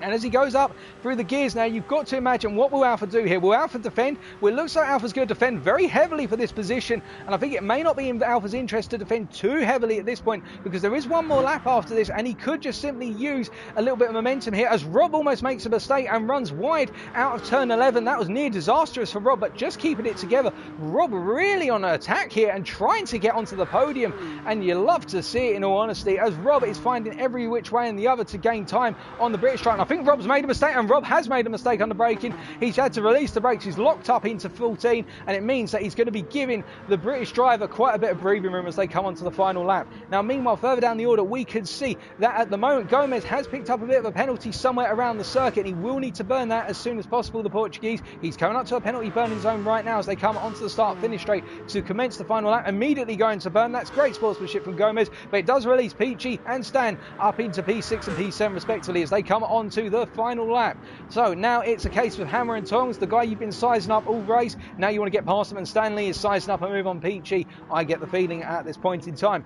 Meanwhile, you've got Dr. Otterface holding on to P10 and feeling a little bit of pressure from ZenQ, but more importantly, looking forward to the P9 runner of Feel the Vibes here. Both of those drivers, of course, running the Sauber machinery, and I believe are teammates, so they won't want to compromise one another races too much. But meanwhile, further up front, you can see that Stan has made the move in the run down into turn number 5 against Gomez, but Gomez is coming back with a very late run on the brakes here, and I think Stan wasn't quite aware of the fact that Gomez went for it, and Gomez has had to back out of it as a result, as Stan has tried to close the door. But there may be a little bit of argy-bargy with the stewards afterwards on that one, because Gomez will feel he had the inside, but he just wasn't allowed the space in the end, and instead Stan turned into him. But then again, that's for the stewards to decide, not me, ladies and gentlemen. I'm only seeing what is. And hold on, we got a yellow flag, and Rob's made a catastrophic mistake. Now, what on earth happened there? If only we could see, but it looks like he's got it horrifically wrong and probably oversped out of turn 10, and that sent Rob all the way down the order and down into P12 at this point in time. As we can see, coming into Big Banky Boy, it looks like ZenQ might have gone for the move on Otterface, and Otterface just has been able to hold on, as ZenQ is pushing harder and harder here, and Otterface is having none of it. He's not letting the pole through no matter what. And coming off to his full team right now, there may be a move for it, but coming across the finish line right now to win race 1 is the Irishman in the form of FBev, followed by Pies 1-1-2-3. Then we've got Alpha Sit coming out the final corner, but flicking back to what's going on. Feel the Vibes right now, holding on, and ZenQ not able to get past. And we switch over to Marky Marks, who comes across in P4, having missed Alpha Sit coming across in P3. Congratulations to them. Peachy in P6, Stan in P7, Gomez in P6, Stan in Peachy in P6, Gomez in P7, Feel the Vibes in P8, ZenQ Meister P9, and got past Otterface on the finishing line, got the move done into the final corner. Colm in P11, Explosive Fireballs in P12, and then Rob, last but not least, in a solitary P13. Goodness me, what a crazy opening race. So many overtakes and battles happening on the final lap. We had to pick one, but your race winner, ladies and gentlemen, FBev from Ireland.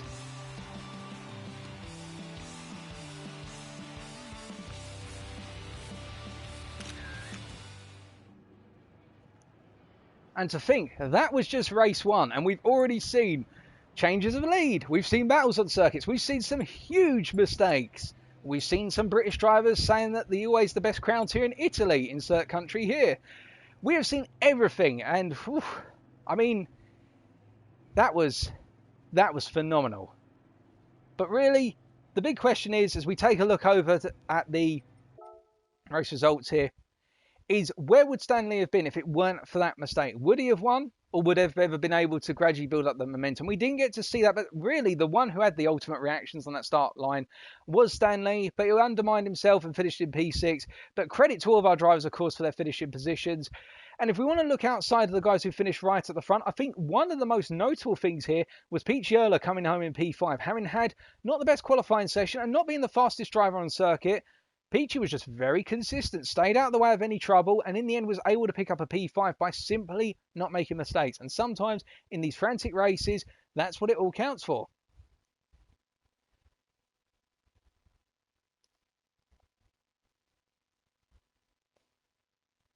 But what an absolutely crazy opening, in all honesty. And we're going to take a very quick sip of the water before we get around to race number 2, with the fastest lap as well, we should point out, being set by Pies. We are 140.8 on the final lap as well, so it goes to show you these tyres do not fall off that rapidly.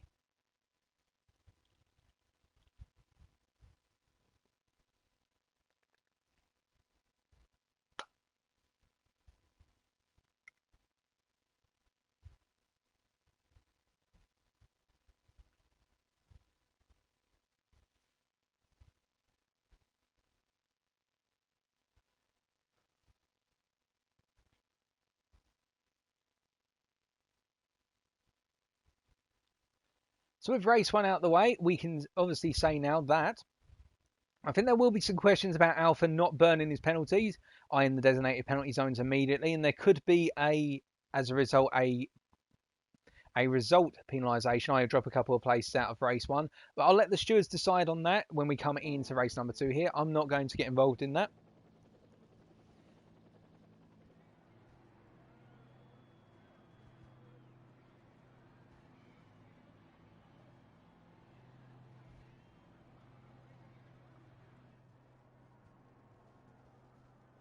But really, at this point, if you're in the mindset of our drivers, what you've got to be thinking to yourself is, okay, race 1 out the way. Some drivers will feel really pleased with themselves in terms of the result there. So, for example, FV and Pies will be thinking to themselves, okay, a really good start. Let's see if we can build that momentum. Other drivers right now will need to settle themselves down and think, right, didn't have the best opening race, so like Stan.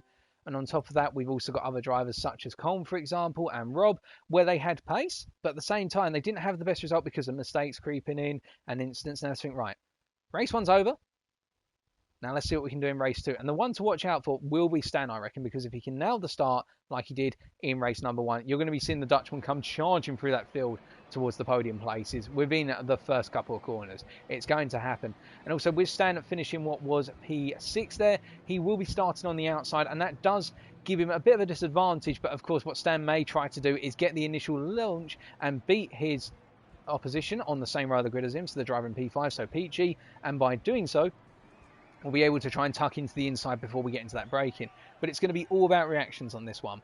But Pies there making some good ground as well for P2, and you have to wonder whether Pies is going to be going for P1 over the course of the opening laps, or whether he's going to let FV just build up a little bit of momentum and then strike towards the end of race number 2 as we get on to a second race any moment now.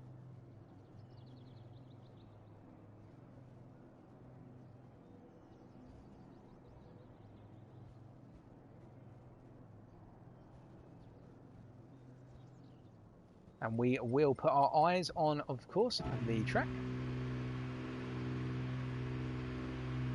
And we've just had the announcement. We are getting underway with race number 2. So, ladies and gentlemen, who's it going to be then? Who wins this one? That's the big question, of course, being asked of all of our drivers here. Unfortunately, as I say, we have got some problems with our replay cameras, so we're just going to have to try and bring you the action directly and try to make up for the deficit in the replay camera.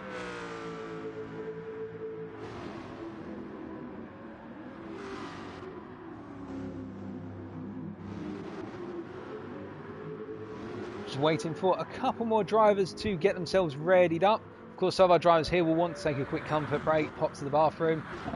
Alternatively, just simply take a second to recenter themselves mentally. I know, having raced in these series, sometimes you have a really bad race 1, you start to think mentally that it's going to be your night, like it's going to be a series of never-ending bad races, and you've got to overcome that. You've got to overcome that potential tilt in your mind and essentially reset yourself and go, right, one race is not going to define my evening, let's go again. And of course, for those drivers right now running around on the circuit, they're using this as a bit more practice time, keeping their legs warmed up, getting used to the flow of the car, and of course the circuit now that we've changed the conditions once again, with the sun being back out, of course, and the sun being in a different position in the sky, it can make it a bit difficult to see certain corners. Or if our drivers are using cockpit view, as I personally do, what you'll find is that sun glare can suddenly change its position on your windshield, and that can actually put you off to some degree until you get used to it. So it's all things to consider as we can follow Dr. Otterface around right now. Very nice, like very flowing car and driver. In fact, the combination is very nice. Otterface really seems to be at home in the Sauber here, as race number 2 is counting down with 5 seconds to go before we head over to the grid and get underway.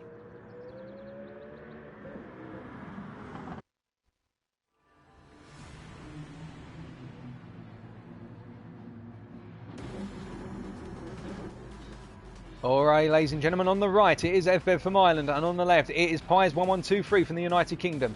Behind them, Alpha 6 and Marky Marks in that second row. But look at the third row with Picciola and Stanley 15, both wanting to make gains as they get off the line. Drivers revving their engines then, about to get underway, waiting for the lights to go out.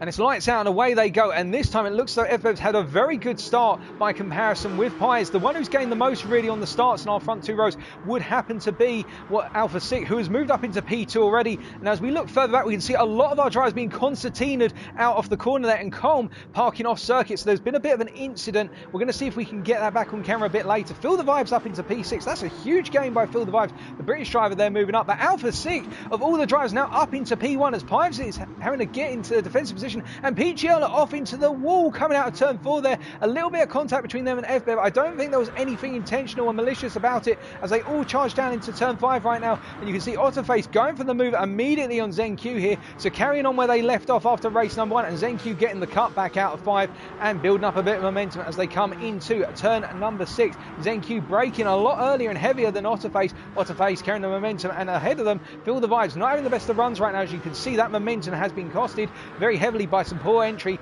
and now I think ZenQ is going to be on for the move here, as meanwhile up front you can see side by side coming down into turn number 11, Big Banky Boy. It's going to be a move on the inside for Pies, and meanwhile Alpha 6 has not been able to hold on, although I think we're getting a report here that the race is being aborted because Robert has not joined. Hold on a second, I'm not sure what's going on here.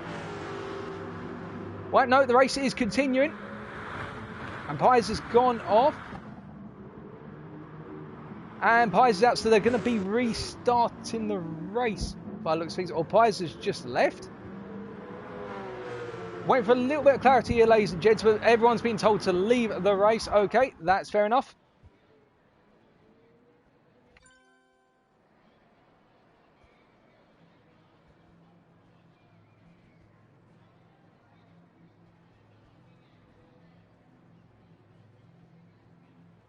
So it's a bit unfortunate. We're going to have to restart the race because Robert Demukiro was not in the race group when things were getting underway. There seems to be a bit of an error there.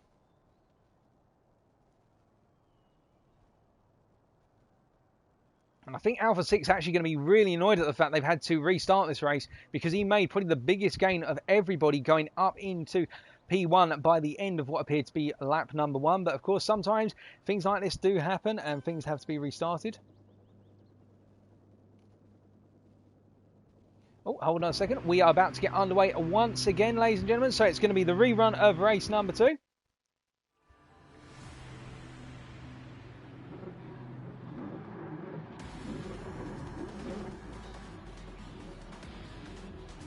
So here we go again, ladies and gentlemen. Who will hold on this time as they go into turns 1, 2 and 3? Will it be FBev, Pies, or will Alpha 6 or Marky Marks or Peachy or Stan be able to replicate their pushes from earlier?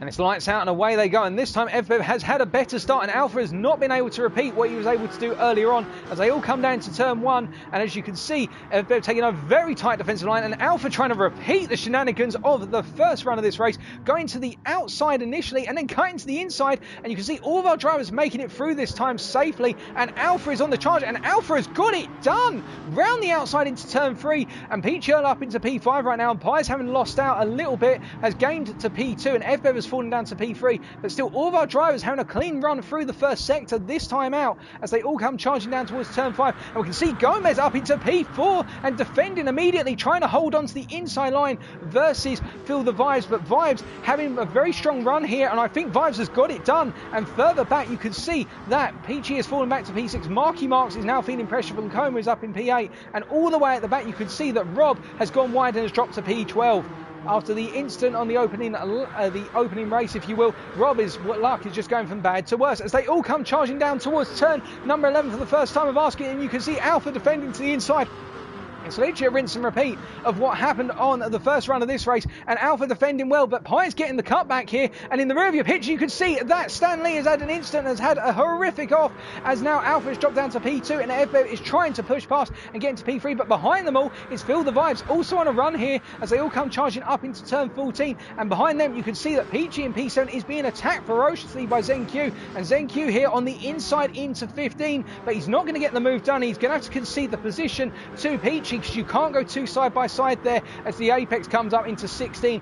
But meanwhile, looking up towards the front then, as they complete one lap, it is Pies, followed by Alpha 6, who's battling with EvBev, and I'm going to stay here with EvBev running down under the braking zone here and going as late as possible on the brakes to take the inside line into turn 1. Will be on the outside for turn 2, but he's going to try the cut back into 3 effectively as they try and get on the momentum, but EvBev's not able to get it done. And then behind them you've got Gomez, who has been passed by Marky Marks. Marky Marks in P4 now. Marky Marks, the British driver, having made a huge amount of ground. And then behind them you've got Peachy in P6 defended against ZenQ, and Rob is now up into P8, having made a lot of gains, and Phil the Vibes has fallen all the way down and getting it horrifically wrong on acceleration out of 4 there. Vibes going from a good start to a poor second lap. Explosive Fireball in P12, Colm in P11, Colm in P12, and then Stanley in P13 at the moment, ruining what's probably happened on the opening laps. Now, can we see what happens to Stan? No, unfortunately, our replay cameras still do not work, so we're going to have to keep focusing on what's happening on circuit. And you can see EvBev's had an off already, and that means that he's going to be rejoining, but Marky Marks is going to have a huge amount of momentum through here as EvBev goes even wider and takes evasive action. I think EvBev just couldn't get the car stopped, so he decided to throw the car off circuit, and that means Gomez is up into P4, Peachy into P5, Zen into P6, and EvBev down to P7. It's going very, very badly for the Irish right now. As you can see, Rob's out wide, as is Dr. Otterface. They're following one another off, and Phil the Vibes has to take a little bit of action to avoid his teammate. And he's going to have a lot of momentum here as they're coming up the hill in towards turn number 14 again. And you can see that Vibes is just charging up, but he's not able to get close enough. But up front right now, Pies is running away a little bit with this, with Alpha chasing up behind him. And Marky Marks up into P3 right now, really having the best of runs in terms of just not making mistakes, with Gomez coming after him a second down. And behind, Peachy's starting to form a little bit of a truly train here, where you've got ZenQ trying to get past and not being able to find a way past. And you can see Peachy's essentially trying to say to his Polish counterpart here, you're not getting through without my permission. And Peachy defending so hard to the inside that I think he's cooked it a bit in terms of his braking, and that means ZenQ's got the run. But look to the inside there, and you can see EvBev is trying to sneak his way in on the inside out of turn 2, but it's not going to work. He's backed out of it. But what it's meant is, because ZenQ's had to look to his right hand side to worry about EvBev, it means that Peachy's been able to hold on the outside, running to the inside of turn number 3, and that's working out for the Finnish driver a little bit longer. And I think we have another rundown into turn number 5, where ZenQ is going to go late on the brakes once again, but can't quite get it done. Peachy just placing the car in the middle of the circuit, but getting it all sorts of wrong on exit there and running wide, but controlling the car and settling back in. And it means whilst he's lost 2 places, he's going to be right in the momentum train here as they come onto the straight, running down into turn number 11. So it's not as though it's going to be disastrous for the Finnish driver. He's just got to keep it calm and collected. Meanwhile, up front, Alpha still well behind Pies at this point in terms of the battling, but Gomez right now running away a bit, as you can see that ZenQ up into P5, haven't got past EvBev and also Peachy. He's now charging after Gomez with relentless abandon, and you do have to wonder how long it'll be before the Polish driver tries to claim another position and take the Portuguese down the place. Looking further back, of course, well, actually we're going to stay these guys just a little bit longer, and we're going to ride on board with the Polish driver here. As you can see just how much momentum he is building in the Porsche 962 versus that Sauber coming up into 14 right now. And whilst he's not close enough to go for a lunge yet through 15 and into 16, you do have to wonder whether it's going to be another move as they come down to turn 1. Getting it a little bit too aggressive there on entry into 16. Actually having to back out of it, you could see. But now into 17. Look how much momentum he's carrying under braking. And I think that momentum is going to carry him for a move as they come into turn number 1. And Gomez is already reacting to it, going to the inside and taking a tight line. And as they come under braking here, you can see ZenQ is going to try and go for a bit of a cutback manoeuvre, but Gomez planting it right in the middle of the apex, and it means that ZenQ has not been able to get past at all. Meanwhile, in fact, and we haven't seen this on camera, Marky Marks is up into P2. Now, how on earth did that happen? We'd love to know, but we're not going to be allowed to. And what that means is now Alpha's down to P3. Gomez goes wide out of turn number 4, and that means now ZenQ's going to have the run, as we also see that EvBev has got a penalty and falls back to P7. But meanwhile, ZenQ is now up into P4 and is chasing more and more after a podium position. I think the pole could be going for the podium at this point, as Rob in P8 right now, Phil the Vibes up into P9, Colm in P10, we've got Explosive Fireballs in P11, Stan Lee in P12, a lonely race, and a lonely race to Dr. Otterface as well at this point. But up front, it is Pies just running away in a world of his own, 3.5 seconds ahead of Marky Marks, but behind, look how close it is getting between Alpha 6 and ZenQ Meister, and ZenQ, I think, is going to have the momentum here as they come into the braking zone for turn 11, and you can see how Alpha is reacting, but he's returning to the racing line initially, and ZenQ Zenq is just positioned himself here to know that he wants to get as much momentum as possible and try and force Alpha into a mistake. As you can see further back that we've got Evbev making moves on what is at this point in time Peachy, and I think Evbev's going to try and go around the outside here through 12, but it hasn't worked out and he's had to back out with the momentum being lost, and that means that Evbev's going to have to wait until later on this lap, i.e. for turn 17. Alternatively, he's going to go for the move on to the next lap as they go into turn 1, but Peachy taking a defensive braking line there through 15, costing Evbev a lot of momentum into 16, and you can see that in the fact he actually had to take evasive action to avoid running into the back of Peachy's car, and Peachy's allowed to do that. He's allowed to dictate the racing line, but what he shouldn't be doing is running wide, and Evbev has gone even wider, and oh goodness me, good catch by that man. What a catch on the steering wheel. As we can see as well, Zenq is making a move for P3, and he's gone around the outside of Alpha.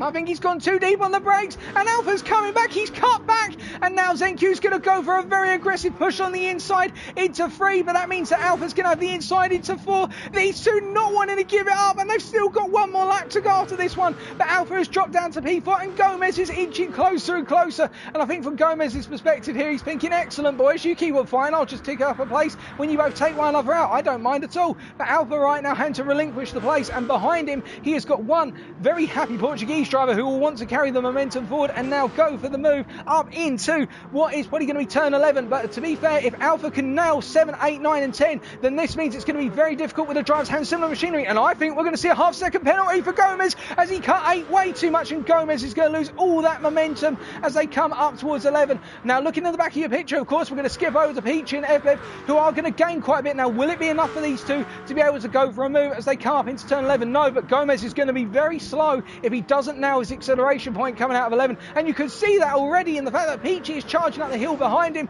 but I don't think he's going to be close enough as they come up into turn number 14 for the 5th time of asking, and Peachy is going to be having one eye in his rearview mirror and one eye ahead of him, because of course he'll want P5, but he won't want to lose P6 to the fast and furious Irishman behind him. And meanwhile, as these guys come all around at this point in time, we can see further back that Colm is going off, and Colm is off, and behind him that means explosive fireballs, and Phil the Vibes are going to be expecting that Colm's going to have to pick up a penalty if he's gone that wide, but it doesn't look as though he's a crude one, and Colm has rejoined safely in P9, and Vibes and Explosive will be hoping that they're able to get that place off him as they're both fighting for P10 right now, and Explosive goes wide there. But coming down to turn 1 for the final lap then, we can see that the gap between Zenq and Alpha has opened up a little bit as Alpha has fallen back, but meanwhile behind them Evbev has managed to get past Peachy into turn 1 there, so that was a standard run into turn 1 where Evbev just gone to the inside, and I think Peachy's given up the place simply because he hasn't got the momentum to carry forward, and Rob is gaining on these guys right now, and I think we could be expecting a potential move from Rob on the final lap for P7 or even P6,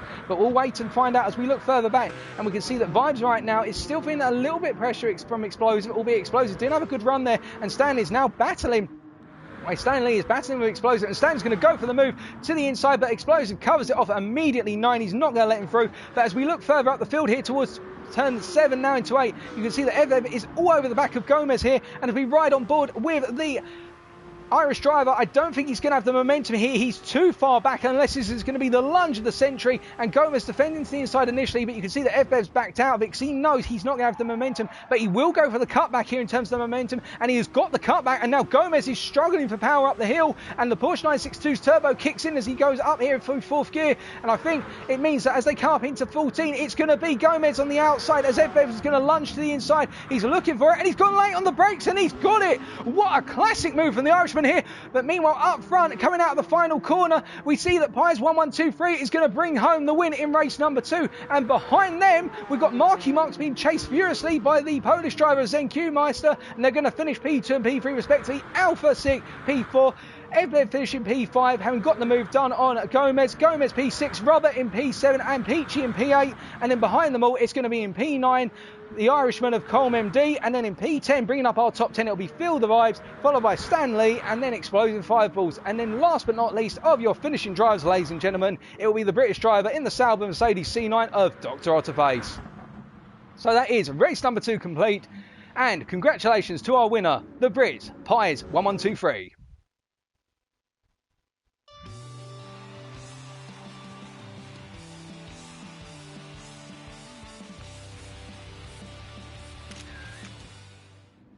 Now, of course, at this point, As well as congratulating our drivers for another great race, we should also take a look at the fastest lap. And Pies there setting the fastest lap of a 1:41.1 on lap number 4. Now, that's a bit off of what we saw in terms of fastest lap in race number 1. I get the feeling that Pies, once he got that lead and expanded it quite a bit and could see that the drivers behind were really fighting one another and not really focusing on trying to work together to get after Pies in the lead. I think Pies, not saying he did this, of course, Pies will have his own story that he'll tell from his perspective, but perhaps Pies decided, you know what? Just going to back it off a little bit, save the wick for the final race. Because the final race, of course, for those who do not know, is worth 1.5 more points. 50% more points up for grabs. And in fact, let's talk a little bit about the points right now.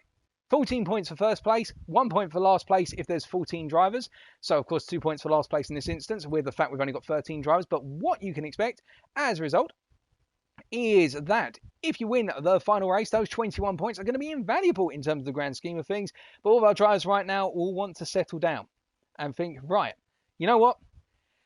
We've had 2 races, the big ones to come. They'll all do their toilet breaks and whatnot. They'll just wait, they'll calm themselves down a bit, and then they'll get underway once again. But what an absolutely crazy race that was.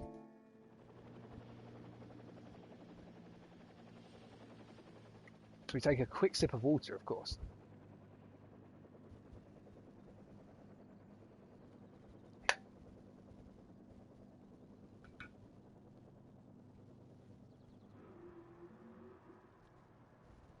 Now, really, the driver here, if you want me to say about a driver who I think surprised us all in terms of his final result, it's your P2 guy, Marky Marks. Now, Marky Marks was not the fastest driver. You could see that ZenQ was getting faster and faster with each and every lap and driving very aggressively. But Marky Marks, just again, another driver who stayed out of trouble and just gained places by staying out of trouble and being the one who crept through the field. And it's detriment, and that is sometimes, not detriment, it is testament to a driver's ability to not let their surrounding incidents phase them. They just focus on running their own race.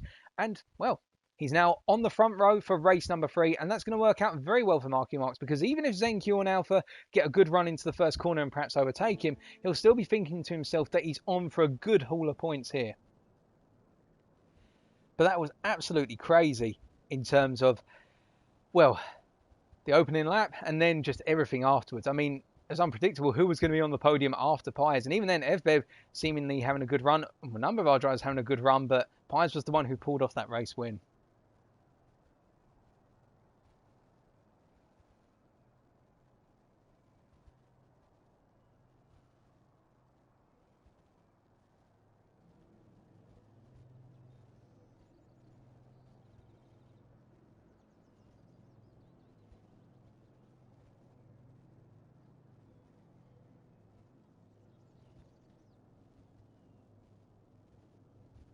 Now, of course, you're probably thinking at this point, okay, so it's a longer race. Does that mean there's a pit stop involved? Yep, it'll be 12 laps, and there will be a mandatory pit stop where our drivers just have to come into the pits. They don't have to take on any fuel. Fuel is not a concern in any of these races. But the big question will be, they're all running racing medium tyres. Will they switch to another set of mediums? And well, we saw in Division 1 yesterday that most of our drivers, if not all, well, -1 or 2 if I remember correctly, did not switch tyres, bar drivers who'd had an incident during the course of the opening section of the race and had put additional wear in the tyres by skidding sideways off the circuit. The tyres here do not seem to get enough wear to mandate changing tyres until about lap number 10. That's when the rears start to get a little bit sketchy. But of course, some of our drivers who will be more experienced in tyre management here will be wary of that. And what they'll do, they'll move their brake biases around.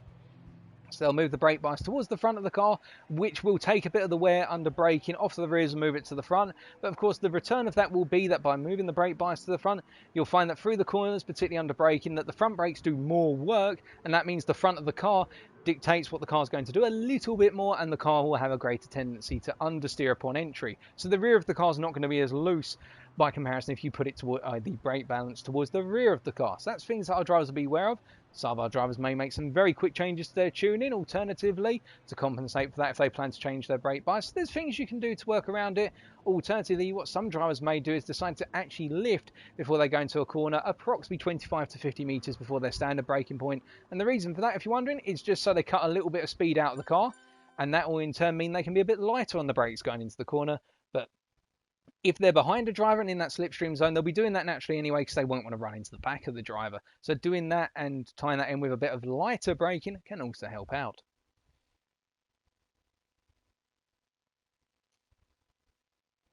Yep, one more to go. The final race of the night.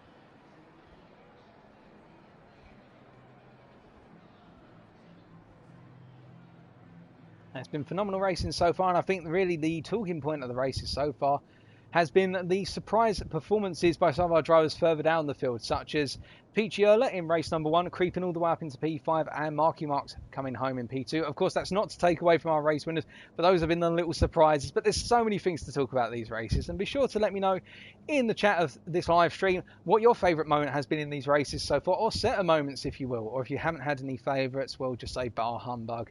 I want race 3 to start.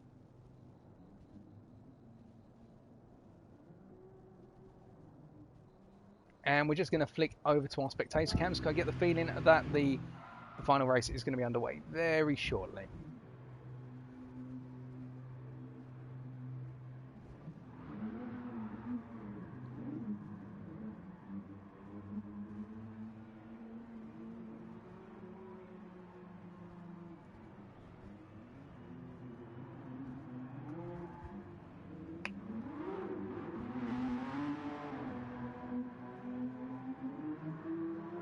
And you can see in terms about the fact that we do have tuning available here, IR drivers are allowed to change the tune of their car between races and before the overall race evening. What you can see, if you look closely as EvBev comes into turn 5 here, we'll get a side profile of the car. You can see that the rear of the car, the ride height of the rear is much higher than the front, which means he's running max rake. That will help turn the car through, but make it unstable in the rear. As the final race then, ladies and gentlemen, is about to get underway. We go once more into the breach. Who's going to come home? Race winner. So all of our drivers revving it out on the start-finish line, of course, as they're about to get underway. The grid consists of Pies on the front row, and on the left-hand side of him, well, from our screen, it'll be Marky Marks, but of course Mark will be on the right-hand side of Pies. But look behind them, ZenQ Meister and Alpha Sick, both very aggressive drivers wanting to make places on the start.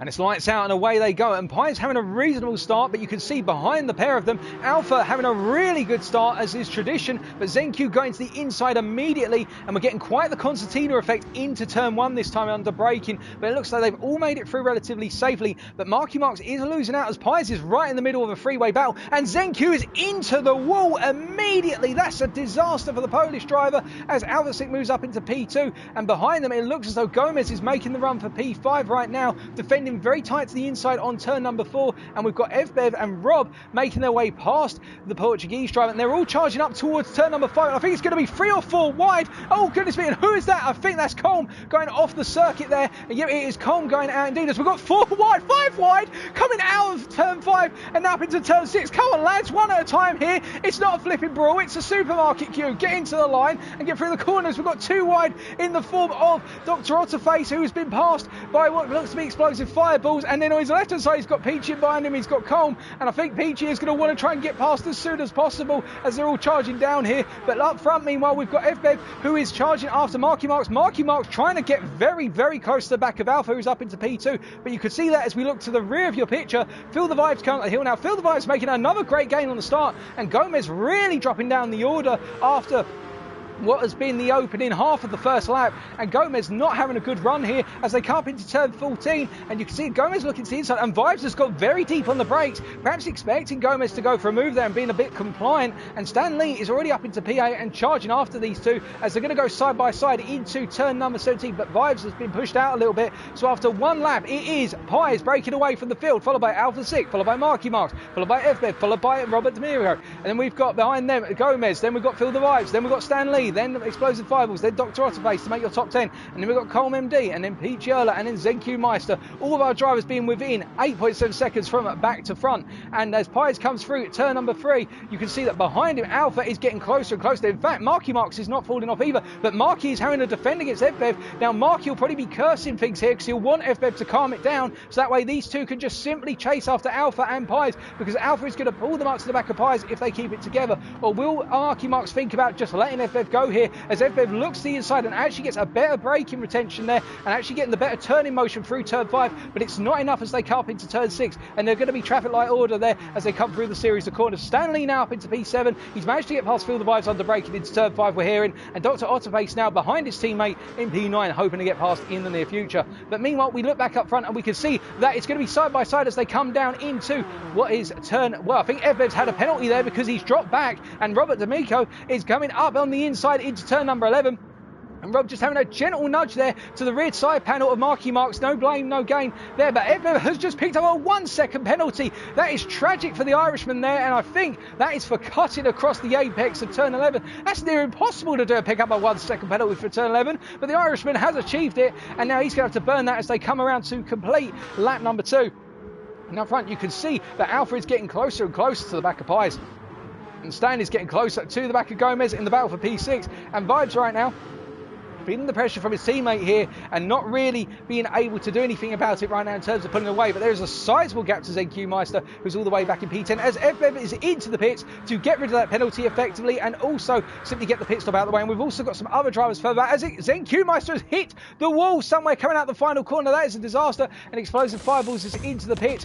I think there's been a bit of a coming together of some drivers at the rear or a number of mistakes. But meanwhile, up front, you can see that Pies is still being pressured by Alpha 6. These two breaking away now as we've got Rob, who is past Marky Marks as we saw earlier on. He did get past Marky Marks on lap number 2, and these two running away with it a little bit as Gomez is in P5 right now. And look behind them both, so you see Stanley, and then look who's come out the pits, and effectively by taking that early pit stop can now make some huge gains, and that is FBev because it's only a 5 second stop here with no tyre change, and Feel the Vibes has dropped off.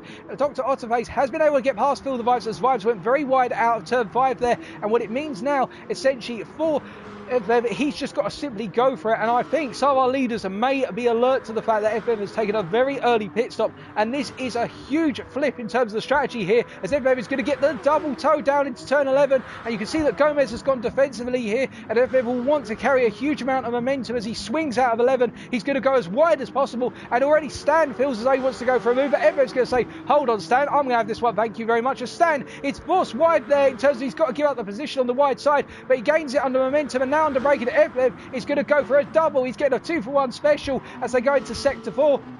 And whilst Gomez is going to go for the initial cutback into turn 15, he can't get it under braking. It's too close in terms of a braking point, and that means FBev is now up into P5, and with only 7.2 seconds between him and our race leader right now, and he is gaining at a rate of knots every lap. You've got to wonder whether FBev's going to pull a blinder on strategy here and simply outrun the field to the race victory at this point. As we look further back, and we can see that Feel the Vibes is coming across the line in P9 at this point in time, with Dr. Otterface pulling away from his teammate now and chasing after Stanley and Gomez, who have been fighting heavily. Speaking of fighting, look right at the rear of the group. You'll see that ZQ Meister and Colm MD are battling a little bit, with ZQ gaining a huge amount of momentum as they come down under braking into turn 1 on lap number 4. And I think ZQ here is not going to be able to get through initially because Colm has defended to the inside. But will Colm be able to hold on through turn 2? He's got to get very heavy on the brakes. And as they come out of turn 2 and come up into 3, I think Colm's held off the Polishman for another sector. Now looking further up the field, of course, we switch back to our race drivers in P6 and P7 at the moment. Gomez holding off Dr. Otterface here, and Stan Lee in fact has made a mistake somewhere because you can see that Stan has dropped down to P8. I get the feeling that was either out of turn 4 or turn 5. Unfortunately, we still don't have replay cameras, so we can't go back and see that, but Stan Lee has dropped a position, and that seems to have been through a mistake rather than a pass because of how far back he is. But meanwhile, Dr. Otterface is going to be charging after Gomez here. The two Sauber drivers neck and neck as they're coming down into turn number 11 in terms of momentum, but Gomez is just too far ahead for Dr. Otterface to be able to get the move done. And I think at this point Otterface is going to be thinking in the mindset of let Gomez pull him along and get away from the rather dangerous Stanley behind him. Now up front, meanwhile, we can see as they come to the end of lap number 4, we've got Alpha 6 who is still chased after Pies, but that gap has opened up to 2.5 seconds here, and I think Alpha may have cut some momentum. But talking of momentum, look who's got a huge amount of momentum here, a bit too much going through 15 into 16, that is Marky Marks. I think he got it a bit wrong under braking there and simply went wide on exit, and he's been able to get it under control rather than seeing his race get scuppered. But FBev right now, not able to close out that gap as rapidly as we perhaps expected, and you can see that FBev has actually dropped off a little bit. But meanwhile, behind him in the camera shot, we switch to Dr. Otterface, who's going for the move here under braking against Gomez. He's going to go to the outside and try and hang it so he can get the cutback on the inside for turn 2, but he hasn't been able to nail it and actually went a bit too deep through braking into 1. And it meant that Otterface has not been able to get into the position to command the turn for turn 2. And Stanley is all over the back of him right now. And Stanley isn't able to make the move initially. But in return, what it means is Stan now is going to be on a relentless charge as they come down the hill here into turn 5. And I think Stan is going to go for a move. He's got a lot of momentum. Will he do it on the brakes? Not at this time. Stan thinks twice about it. And I think here Stan is trying to size up the British driver, where the Dutchman is just simply thinking, I can't afford to make any more major mistakes. I need to have a good race at this point, because Stanley's races have been blighted by subtle mistakes, which have seen him drop down the order a bit. But speaking of dropping down the order, that's a half-second penalty for Stan, I think, as he comes out of 7. Although, well, we're looking at that actually, and there's the half-second penalty. We've called it, ladies and gentlemen, and that means Stan is going to be off the pace as they come down into turn 11 here. But Dr. Otterface going to the outside once again. Gomez defending to the inside, and I think Gomez is not respecting the fact that Otterface is going for it. In fact, he blocked the cutback perfectly, and Otterface actually flashing his lights. I think he feels a little bit of grief, as if Gomez just parked it on the apex. You are allowed to do that because Gomez was defending, and Otterface will have to find another way round the Portuguese driver as they come to the end of another lap. Now, looking up front, you can see that somebody has dropped off a bit from the race leader, and that is Alpha 6. He's actually dropped 2 seconds. Now, there's been a mistake from Alpha. We're hearing there was a mistake under braking somewhere, and in fact, Rob's just simply gone, right, well, I'll take that place, Alpha. Thank you very much. And Rob is up into P2 with what was a very, very casual move into turn 17. Not seen that one in a long time. Literally just snatching the place as if it's candy from a baby. And Sick now is going to have to think of a way to get back at the German as they come onto lap number 6 here, with EV-Dev now up into P4. We should know, and Marky Marks here has fallen down a little bit in terms of the order, down into P5. Now, has he had a pit stop? It doesn't look as though he has had the pit stop here, given the fact he's 8 seconds down and was approximately 5 to 6 seconds down previously. Perhaps there was just a bit of a mistake from Marky Marks, because that gap has opened up significantly. And we look further down at this point, and we can see that the gaps are opening up, and really the closest gap out of the circuit at the moment, ladies and gentlemen, as we're looking around the order, would happen to be Explosive Fireballs, as Coleman's coming to the pits and now comes out the pits in last place.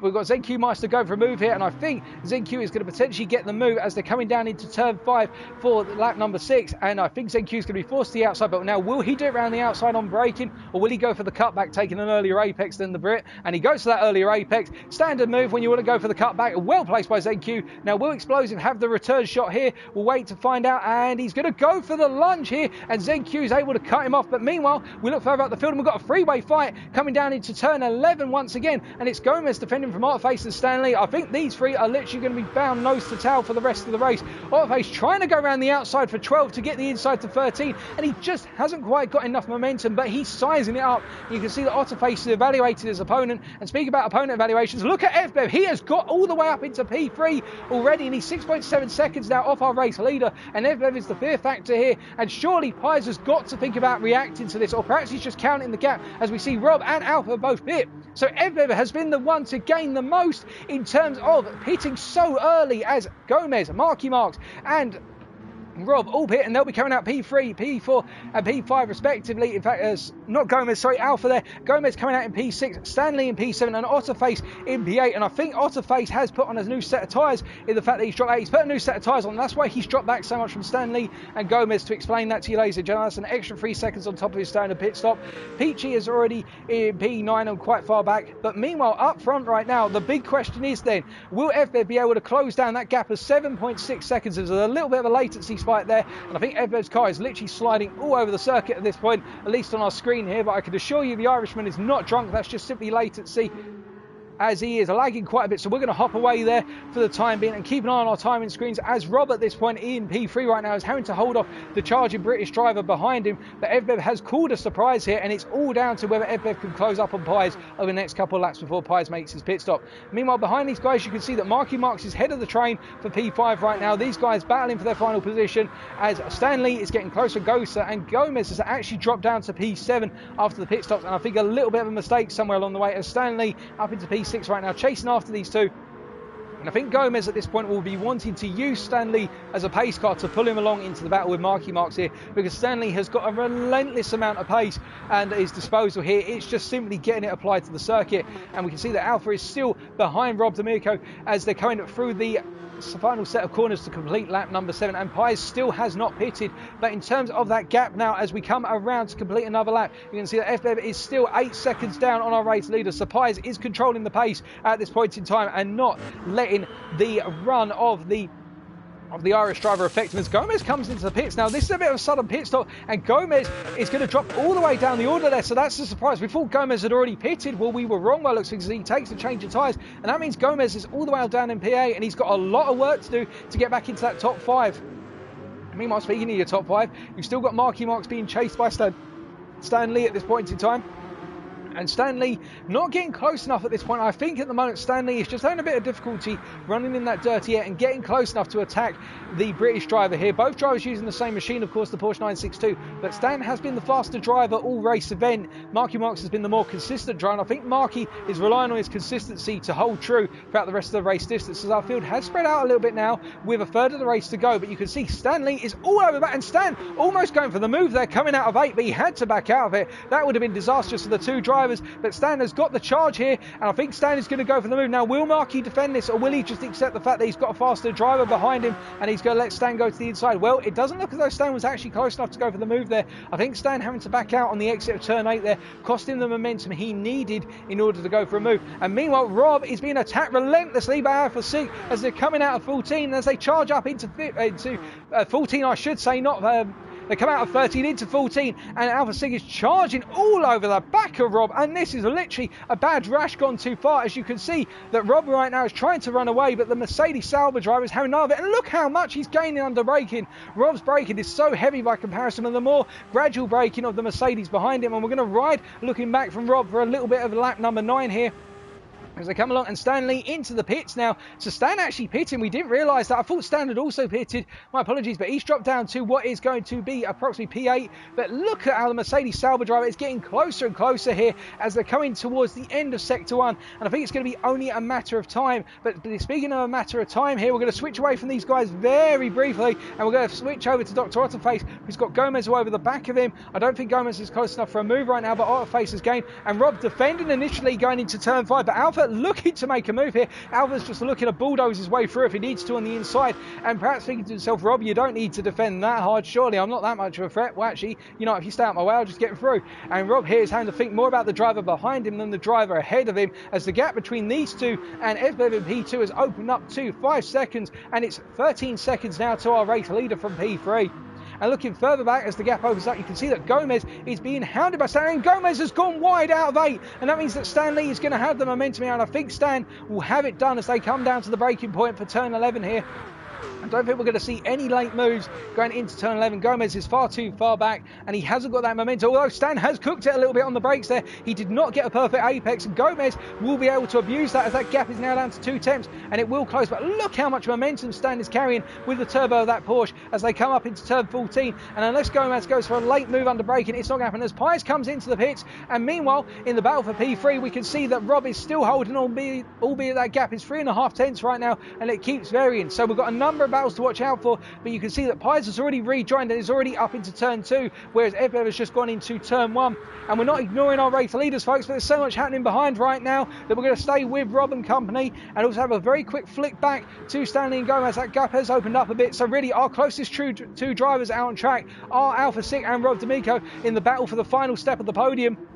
And really place your bets now. I think Alpha Sig is just seeing what his opponent's doing at this point and sizing him up for the final 2 laps, because we know the British driver appears to be faster, particularly in sectors 1 and 2, as Marky Marks goes a little bit wide but can use the runoff area. You're legally allowed to. Our stewards have told us you're allowed to use that runoff area coming out of 4 if you want to gain a little bit more momentum, or if you've just simply had a bad run out of turn 4, as is possible.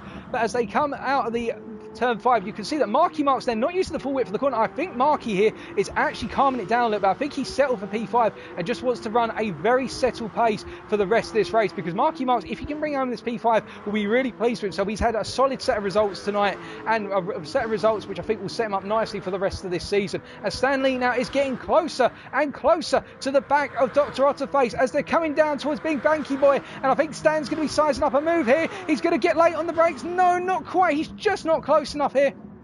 You can see he's had to cut so much momentum as Stan carries a huge amount of momentum, in fact, out of the final corner, almost going off the circuit, and Stan is like a man possessed. And speaking about possessed men right now, we've also got up front, we're hearing that Rob is being battled still by Alpha. We will flick back to that, but firstly, we can see that Stan's not close enough to make the move into 14, and we switch back to Rob right now, and we can see that Alpha is getting closer once again. And I think Alpha Sig is now thinking, right, 2 laps to go, it's my time to shine, Rob. You better be ready, I'm coming for you.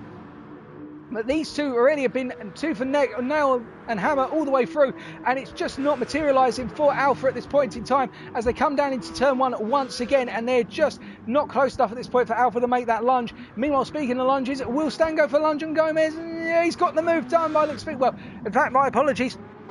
Stan was chasing after what was Dr. Otterface at the time, and he's got Gomez behind him, and Gomez is getting closer and closer. What was Stan running a bit too deep into turn one there, carrying a bit too much momentum, and that tyre wear is probably starting to kick in as we look to his telemetry. In fact, Stan's still got a fresh set of tyres because those tyres are absolutely pristine. And Gomez did the same as well, so all these guys running on fresh tyres, which wasn't necessarily mandated. But still, they chose to go with that, and so they're absolutely using that grip now. They're going to use every inch the grip can offer them, as we can see that Gomez, they're going quite wide out of turn 5, but keeping within the track limits there and not running off onto the dirty area in terms of the runoff area or the grass, which would have sent him flying off to Narnia.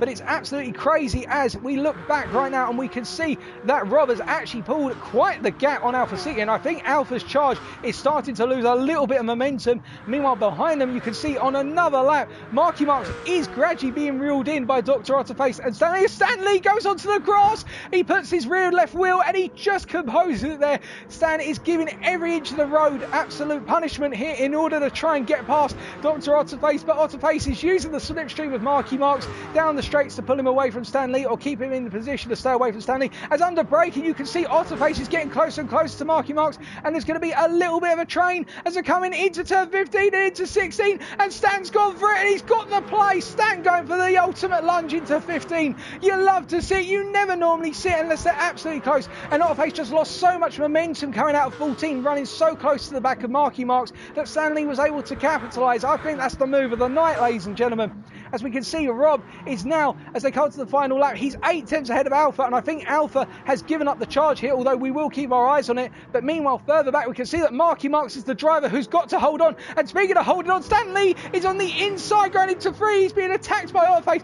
The British driver behind Stanley does not want to lose the place, and he's come back into P6. There's a little bit of contact as Stanley goes a bit wide out of 4, but it's all clean, and you can see that Otterface is charging back after Marky Marks. They both want to try and get that P5 right in the final minutes of this race on that final lap, and Marky Marks is struggling, and so Otterface tries to go around the outside on exit 5, but Marky Marks is there, and now as they cut into 6, I think it's going to be down to the wire between these guys. These are the closest guys on second. Look at Stanley, he's got so much momentum, he's picked up a half-second penalty for running wide out of 7, and that's a disaster. That's a disaster for the Dutchman, and what it means is that's going to promote Gomez into P7 with the amount of momentum. Surely no, Stanley's back on the racing line, and coming down into turn 11, you've got Marky Marks defending and Stanley defending, but Gomez is through, and Gomez is through for P7. And meanwhile, looking further up, you can see Otterface is being attacked by Marky Marks is being attacked by Otterface here.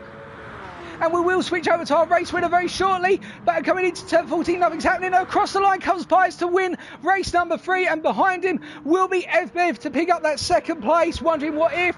And meanwhile, behind them is Rob DeMarco. But meanwhile, Alpha sit behind him, but Marky Marks in the final corner, and Otterface goes to the move, and there was contact, but I think Otterface has given the place back. He knows he pushed Marky Marks wide. Marky Marks picks up the final top 5 slot. Gomez holds on for P7 against Stanley. What a cracking finale. So close. Zenku Meister's going to come home in P9 ahead of Peachy Erler, having got past the Finnish driver towards the end of the race. And then, oh goodness me, I don't want to bring the chat up, sorry. And then in P11 will be Phil the Vibes. And behind him, congratulations to Explosive Fireballs for bringing the car home in P12. And last but not least, coming into the final corner right now is Coleman D 2197, the Irishman, Cosmic Esports driver in P13, bringing up the rear of our race group as the final race comes to its end. What a cracking finale to tonight's races, and our race winner, ladies and gentlemen, Pies 1123 once again.